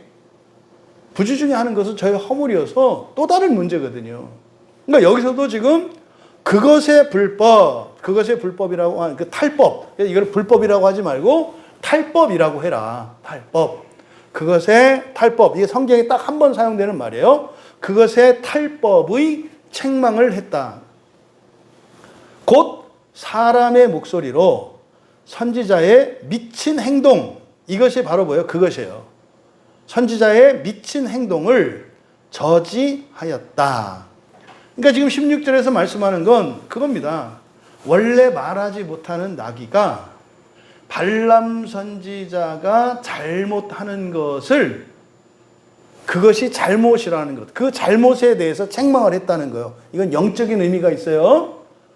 그러니까 발람을 책망한 게 아니라 그 행동을 책망했대. 그러면 그 행동은 뭘까요? 귀신을 말하는 거예요. 귀신을 책망했다는 거예요. 왜 이렇게 말했는지 여러분들이 좀 이따가 민수기 22장 그 얘기를 하면 금방 알 수 있어요. 그 잘못의 책망을 했다. 그리고 그게 뭐냐? 구체적으로 설명한 거예요. 사람의 목소리로, 다시 말해서 말 못하는 나귀가 사람 목소리를 냈다 이 말이에요. 왜 말하는 사람을 두고 원래 말 못하는 나귀가 말을 했을까? 이걸 여러분들이 생각하셔야 돼요. 지금 베드로 사도 이 얘기를 하는 거예요. 원래 말 못하는 짐승이 사람 소리를 냈어, 이렇게. 교회가 짐승만 못할 수 있다고 말하는 거예요. 교회가. 베드로는 자기가 원래 말 못하는 나귀와 같다고 얘기를 하는 거예요. 나는 이렇게 하나님의 복음을 전할 수 있는 주제가 안 돼. 배운 것도 없고 아는 것도 없고 사는 것도 뭐 이렇게 모범이 될 만한 그런 자가 아니야. 자기를 나귀로 얘기를 하는 거예요. 근데 내가 사도가 된 것은 뭐예요? 하나님의 은혜로 됐다고 말하는, 이거는 솔직한 고백이에요. 저는 여기 100% 공감하거든요. 저도 이렇게 이런 복음을 전하고 여러분들에게 구원의 진리를 전할 수 있는 그런 깜이 안 되는 사람이에요. 말 못하는 짐승 같은 사람이에요. 저도 그 죄와의 싸움에서 여전히 허덕거리고 있고 그것 때문에 그렇고 잘못해서 순간적으로 제가 그랬잖아요. 직행하는 길 성경에서 딱 보면 저 금방 제가 방황하거든요. 내가 이렇게 해도 되나? 금방 들어요. 그러다 이제 정신, 오직 성경! 이러고 저는 정신 번쩍 차요. 성경! 이렇게. 그럼 정신 들어요. 네? 그러니까 이게 지금 베드로가 자신을 나귀로 지금 설명하는 거예요. 그래서 바로 말 못하는 짐승을 말하게 하신 하나님. 교회가 진리를 말하지 않으면 누구를 들어서 말해요? 짐승을 들어서, 심지어는 돌들을 명하여 말하게 하신다 그래요. 이 시대 너무 똑같아요. 목사가 아닌 사람들이 성경의 진리를 말해요. 드라마에서 성경의 진리를 말해요. 어떤 방송에서 지금 하는 보니까 하여튼 그렇게 말을 해요. 교회에서 말하지 않으면 하나님이 어떻게 하신다? 나무더러 말하게 하실 수 있고 짐승더러 말하게 할 수 있다. 근데 지금 그런 발람 그때의 상황은 선지자들이 이 모양에 있다 이 말이에요. 발람은 이스라엘의 선지자도 아니에요. 네, 이방의 선지자였다고요. 근데 그 사람한테 선지자라 그래요. 그러니까 지금 베드로 말씀에는 그 구약에 대한 그 시대에 대한 지금 설명이 있는데 이스라엘의 선택받은 선지자도 아니고 다른 민족의 선지자를 데려다가 하나님의 구원의 계시를 전할 수 있다. 근데 그 구원의 계시를 전해야 될 선지자들이 세상의 이 불의 상, 이 세상의 어떤 재물이나 이런 것들을 사랑할 수도 있다. 근데 제 기능을 못할 때는 하나님이 반드시 이런 짐승들을 통해서도 하나님의 구원의 계시를 전한다. 그러니까 구원의 계시는 중단되는 적이 있다 없다? 없다예요. 하늘의 별들을 통해서도 얘기해요. 과거에 점성술이나 이런 걸 믿잖아요. 그러니까 한때 점쟁이나 이런 사람들을 통해서도 하나님이 구원의 계시를 말할 수 있어요, 없어요? 있어요. 있다고. 그러니까 어떤 스님들이나 또 점쟁이들이나 심지어는 어떤 학자들이나 이런 사람들의 말 속에도 뭐가 있을 수 있다? 하나님의 진리가 있을 수 있다. 이 얘기를 우리가 교훈을 얻을 수 있다 이 말이에요. 여기서 이게 사람의 목소리로 선지자의 미친 행동을 저지하였다. 그러니까 교회의 타락을 이단 사이비가 막는다면 잘하는 일 아니에요? 네? 교회 안에 진리가 없어서 떠나야 돼, 교인들이. 근데 안 떠나. 그러니까 어떻게 돼요? 이단 사이비를 통해서 흩어지게 해. 되게 제가 지금 속으로 울면서 하는 얘기예요. 나귀가 한 짓은 자연 섭리를 거스르는 거예요. 어떻게 짐승이 말을 해. 더더군다나 선지자를 막아. 근데요, 선지자를 막은 게 아니고요, 잘못된 행동을 막기 위해서. 그러니까 이 시대에 벌어지고 있는 이 정치인들과 사이비 종교인들에서 일어나는 이 일들이 전부 나귀의 행동과 같은 거예요. 이 책임은 누구에게 있어요? 저 같은 목사들에게 있다고 얘기를 하는 거예요. 베드로 사도께서 지금 그 말씀을 한 겁니다. 그리고 발람의 행동을 바로 파라프로니아. 그러니까 이 파라프로니아니까 이게 파라프렌, 마음 옆에 정신 나간 거라 그랬잖아요. 그러니까 바라는 거 하려고 하는 게 아니야. 정신 나가서 한 행동이다 이 말이죠. 그러니까 발람 같은 선지자, 거짓 선생들 왜 그러고 있다? 정신 나가서 그런다 이 말이에요. 근데요, 그것의 불법이라 했잖아요. 그것의 탈법, 그것의 탈법의 책망, 그 탈법을 책망했다 그랬잖아요. 그러니까요, 거짓 선생들 자체를 책망하는 게 아니라 뭐다?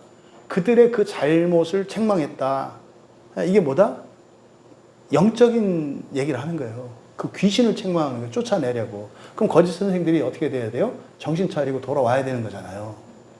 여러분, 이것의 배경이 되는 민수기 22장 사건을 개략적으로 말씀을 드리면, 모압 발락이 이제 발람을 데려와요. 왜냐하면 이스라엘이 출애굽했잖아요. 그럼 이 상황이 어디예요? 이스라엘의 구원의 광야의 행정이, 광야가 지났어요, 이미.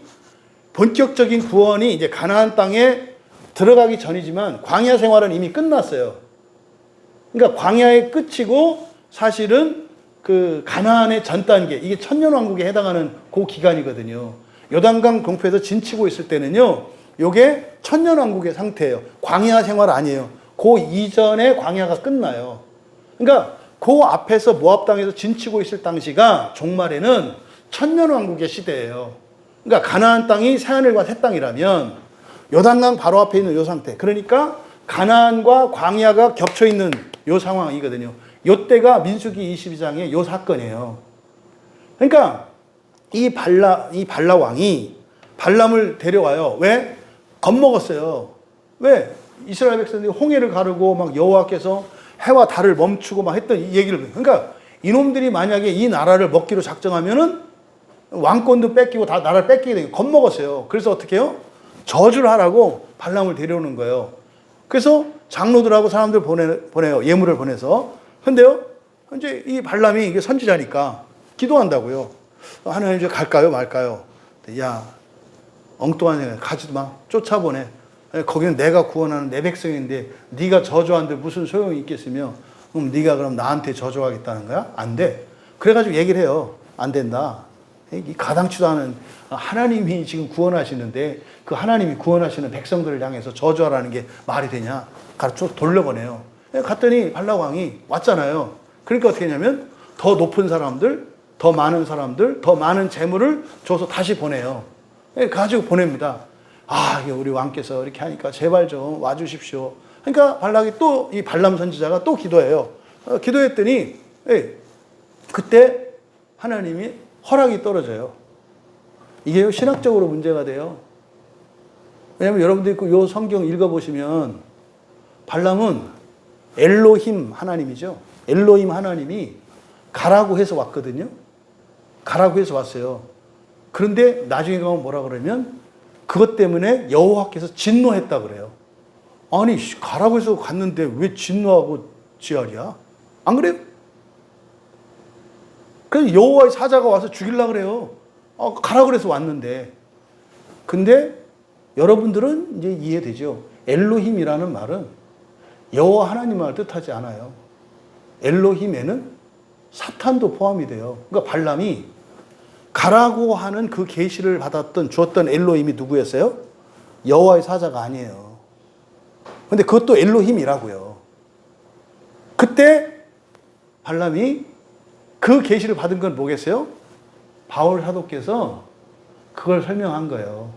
한 번, 두 번 설명 이렇게 들으니까 무엇에 욕심이 생겼다는 거예요? 돈에 욕심이 생겼다는 거예요. 더 많은 사람이 더 많은 재물을 갖고 와서 하니까 하나님 지난번에 계시 받았잖아요. 하지 말라고. 끝난 거 아니에요? 기도를 왜 해? 여러분 그러지 않아요? 막 뭐 하려고 했어. 이렇게 했는데 뭐 하나님 깨닫게 해주셨고 그렇구나. 내 욕심이 없구나 안 했어. 근데 암만 해도 너무 하고 싶어. 그럼 또 기도하죠? 그때 내가 기도가 응답이 확실치 않아서 그때 마귀가 역사한단 말이에요.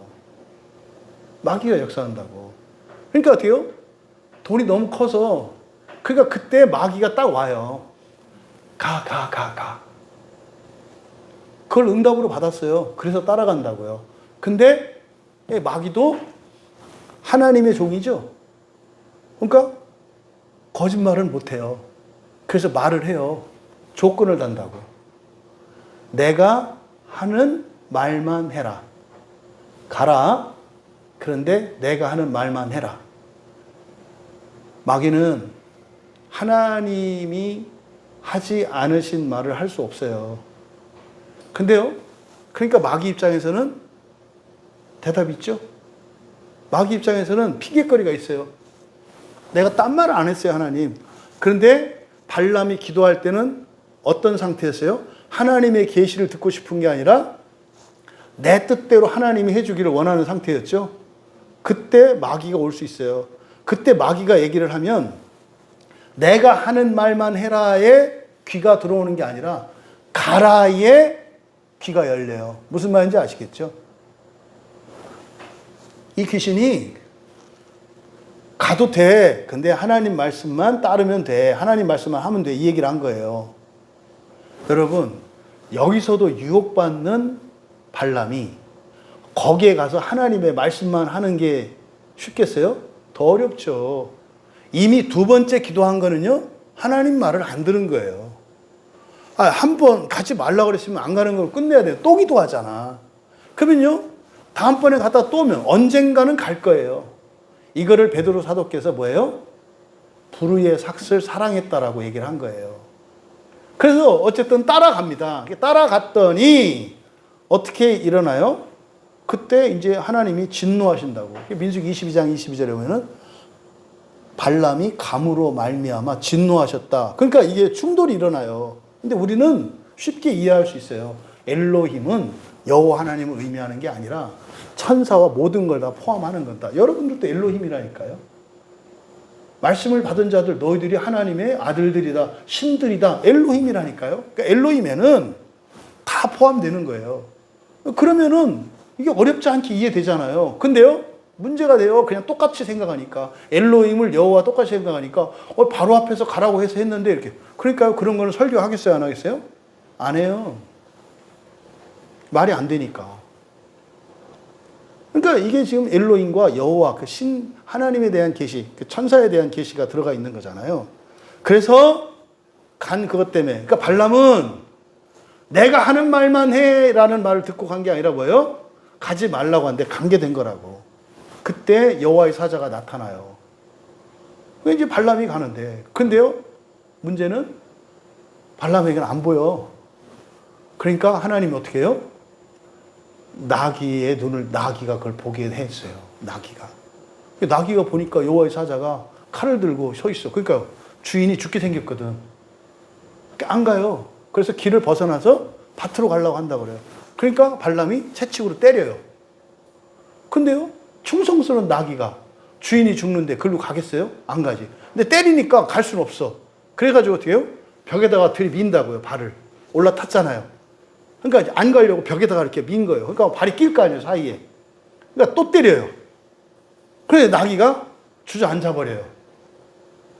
그러니까 채찍으로 2번 때리고 나중에는 주저앉아 이렇게 몽둥이로 때려요. 그러니까 여호와께서 나귀의 입을 열어요. 입을 열어 말하게 하세요. 왜 나를 3번이나 때려요? 이게 무슨 말이에요? 나는 당신을 위해서 이러는데 왜 나를 때려요? 제가 하는 말이에요. 전 여러분들을 위해서 성경을 말씀을 전하는데 왜 자꾸 나한테 뭐라고 욕해요? 제가 나기. 내가 뭐 잘못했다고 그렇게 나보고 이렇게 막 뭐라고 해요? 그게 나귀가 이제 말을 연 사건이에요.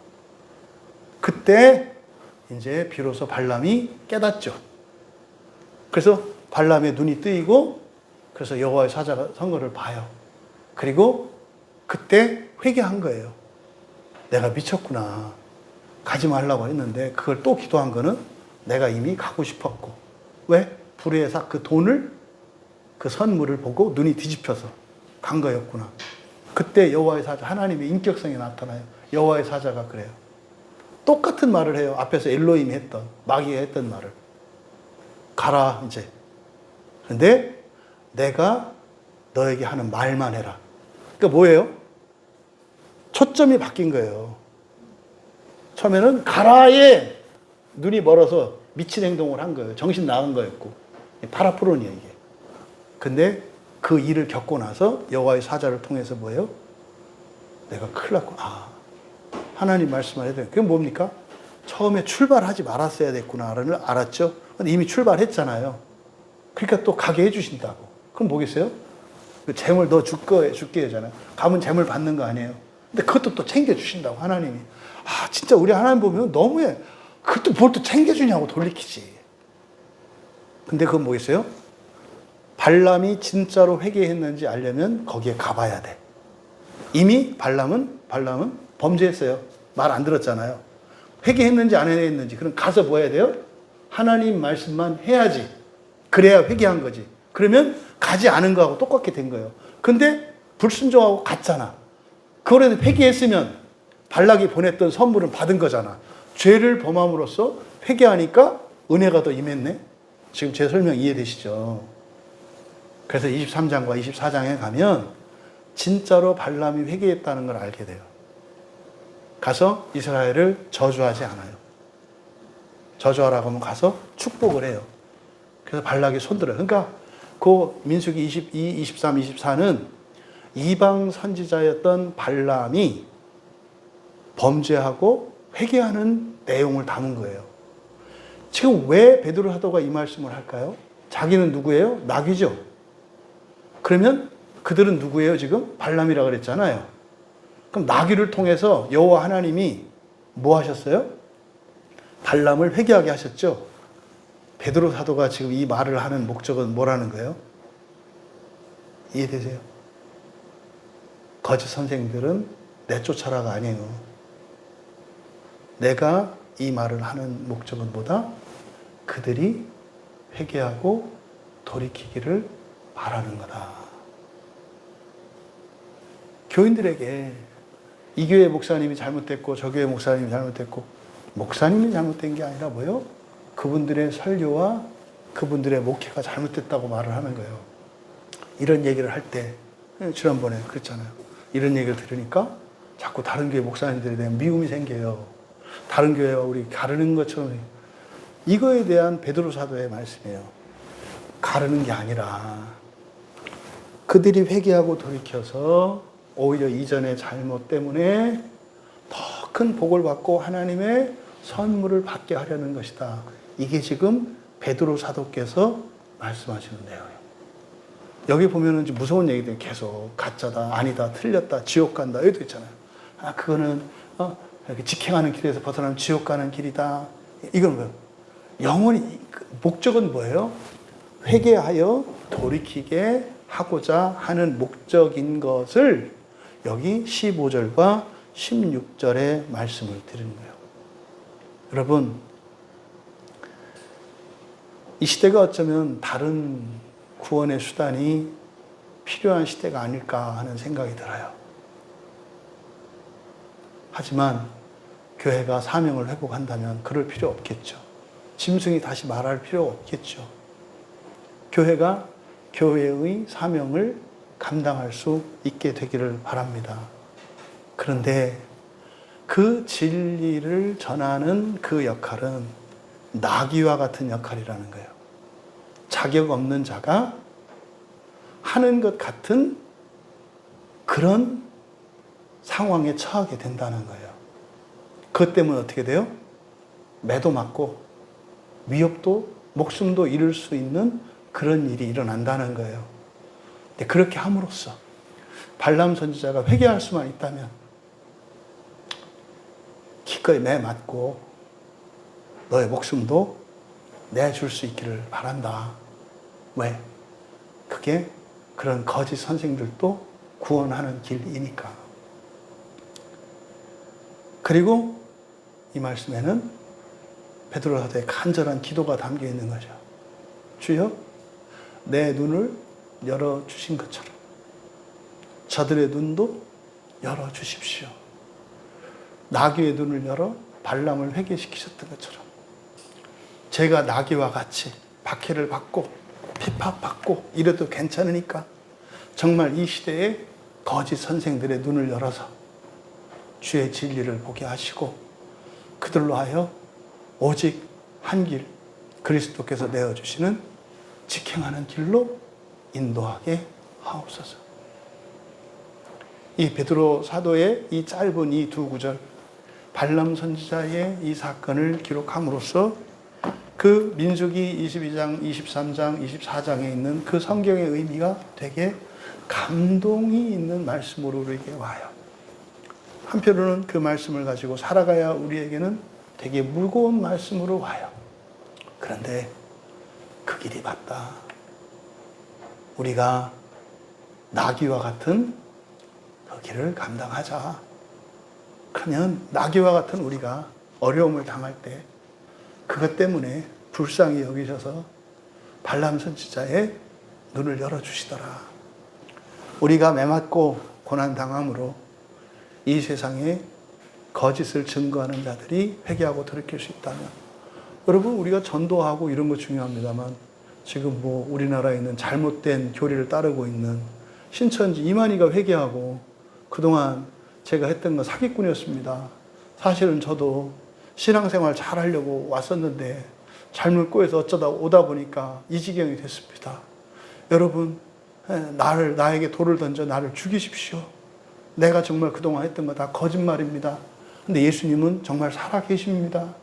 성경은 개역 한글 성경이 아니라 헬라어로 된 신약 성경과 히브리어로 된 구약 성경입니다. 그동안 제가 거짓말했습니다. 이 일이 이만희 씨가 죽기 전에 일어났으면 좋겠어요. 그래서 발람이 회개하고 돌이켰던 것처럼 이 시대의 거짓 선생들도 돌이킬 수 있게 되기를. 근데 거기에는 나귀가 있었다는 사실을 기억하시고 기꺼이 그 나귀의 수모와 수치, 그것을 감당하고 나아가기로 결단할 수 있는 우리들에게 간곡히 부탁합니다. 쉬운 길이 아니기 때문에. 하지만 그것이 영광스러운 길이니까. 해서 발람의 길을 따르는 자들을 저주하는 것이 아니라 그들을 돌이켜야 할 사명이 우리 교회에 있다는 사실을 기억하시고 그들을 위하여 기도하며 나아갈 수 있는 우리 모두 되기를 주님의 이름으로 축복합니다. 말씀을 생각내며 잠시 기도합니다. 하나님, 잘못된 자들을 정죄하고 판단하고 그들을 피하는 것이 아니라 그들도 회개하고 돌이키게 하는 것은 오직 성령의 역사이니까 그들이 돌이킬 수 있는 길은 매맞는 일이고 무시당하고 박해당하는 일인 줄 믿습니다. 두렵지만 우리 교회에 있는 한 사람 한 사람이 그 영광을 알고 그 거룩한 사명을 감당할 수 있었으면 좋겠습니다. 그리고 여러분 자신이 어떠한지 또 그렇다면 감사하고 힘과 은혜를 주시고 용기를 더하여 주시도록, 또 그렇지 못하다면 나도 정말 그렇게 하고 싶지만 싫습니다, 무섭습니다, 두렵습니다. 하나님, 나를 변화시켜 주시옵소서. 은혜를 구하시고, 그래서 이 땅에 있는 모든 악한 자들과 잘못된 자들도 성경 안으로, 그리스도 안으로 돌아올 수 있게 되기를 바랍니다. 나라를 위해서 기도하셔야 됩니다. 여러분, 굉장히 우리나라가 특별한 때를 지나고 있다는 것 여러분들만은 아셔야 돼요. 온갖 악한 일들과 거짓말쟁이들이 권력을 행사하는 이 시대입니다. 지금 여러분들이 너무 이렇게 시사에 민감할 필요 없어요. 제가 이렇게 듣는 것만으로도 충분하니까. 왜냐하면 그런 거 들으면 여러분 자꾸 더러워지거든요. 시사에 너무 이렇게 관심 갖지 마세요. 더러운 시궁창입니다. 하지만 그걸 깨달으세요. 지금 엉망진창이라는 거. 참과 거짓도 분별하기 어렵고요. 지금은 우리나라의 헌법도 그냥 유린당하고 있고 있잖아요. 이재명이라는 사람 제 실명을 거론해서 참 조심스럽습니다만 굉장히 특별한 사람입니다. 부정적으로 얘기하는 거예요. 지금 헌법도 없고 뭣도 없고 민주주의의 상권 분립이라고 하네요. 이거 없어요. 근데 한 정당 자체가 정말로 오늘 얘기했던 미친 행동을 하고 있거든요. 이거 잘못된 겁니다. 그 얘기는 우리나라의 상황이 영적으로 굉장히 심각한 상황이라는 건데, 이게 지금 교회의 상황, 교회로 인한 결과이기 때문에 너무 미안한 거예요. 그 사람한테 돌을 못 던지는 이유가 우리들로 인해서 그렇게 된 거기 때문에, 직행하는 길을 벗어났기 때문에. 나라를 위해서 기도할 때 하나님, 상식과 도덕이 회복되는 이 나라 되게 하옵소서. 그리고 남과 북으로 대치하고 있는 이 상황에서 절대로 이 나라 전쟁이 일어나면 안 됩니다. 이게 지금 6.25 직전의 상황과 비슷해요. 여러분들이 역사 인식을 얼마나 하고 있는지 모르겠지만 6.25 전쟁이 일어나기 전에가 이랬어요. 곳곳에서 공산주의자들이요, 막 데모하고 반란 일으키고, 이게 6.25 직전의 상황이에요. 그냥 평화로운 때 전쟁이 일어난 게 아니라요, 곳곳에서 공산주의자들이 대구에서 폭동 일어나고요, 제주에서 일어나고요, 여수에서 일어나고요. 이게 6.25 전쟁 일어나기 전에 있었던 그런 일이에요. 그러니까 제가 볼 때는 이게 6.25 전야 때와 같은, 근데 이게 공산주의자들의 전략이거든요. 너무 비슷해요. 그래서 더욱더 이 나라에 전쟁이 일어나지 않도록, 바꾸고 말하면 6.25를 막을 수 있었다고요. 누가? 교회가. 그때 교회가 사상과 이념으로 나뉘지 않고 정말 교회의 사명을 감당했다면 6.25 일어나지 않았다고. 발람에게 기회가 주어진 것처럼 한국 교회에 기회가 주어진 것으로 저는 생각을 해요. 그래서 더욱더 이 나라에 전쟁이 일어나지 않도록 기도할 때 우리가 정말 오직 성경 이 안에서 정말 나쁜 것도 악한 것도 일시적으로는 모르는 척 포용해야 되는 일이 필요하다는 것. 교회가 이거 회복되지 않으면 다시 전쟁 나요. 하나님 이 나라가 전쟁이 일어나지 않도록 지켜주시옵소서. 두 번째로 바로 오늘 말씀과 또 우리 시대적 상황과 했을 때 교회가 사람을 배척하고 차별하는 거 없어지게 하옵소서. 모든 이들을 좀 아프고 더러워지더라도 모든 이들을 품는 교회가 되게 하여 주시옵소서. 그것의 시작은 성경의 회복입니다. 한국 교회가 정말 모두를 품을 수 있으려면 성경을 따르지 않고선 설명이 안 돼요. 강단에 성경이 회복되도록 기도해 주시고 우리 광야교회에서 기도할 때 작은 지교회 중에 하나입니다만 특별한 사명이 있는 교회예요. 정말로요.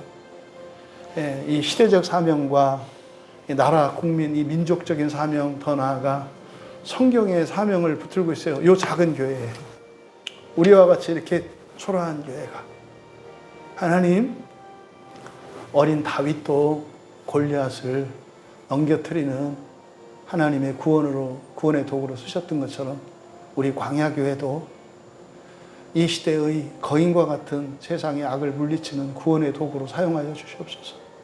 우리 교인들 한 사람 한 사람이 그 작은 물맷돌 되게 하옵소서. 오직 성경으로 무장되게 하시고 단 한 사람도 빠짐없이 거룩한 교회의 거룩한 사명을 감당하는 우리 모두 되도록 은혜를 구하며 함께 기도합니다.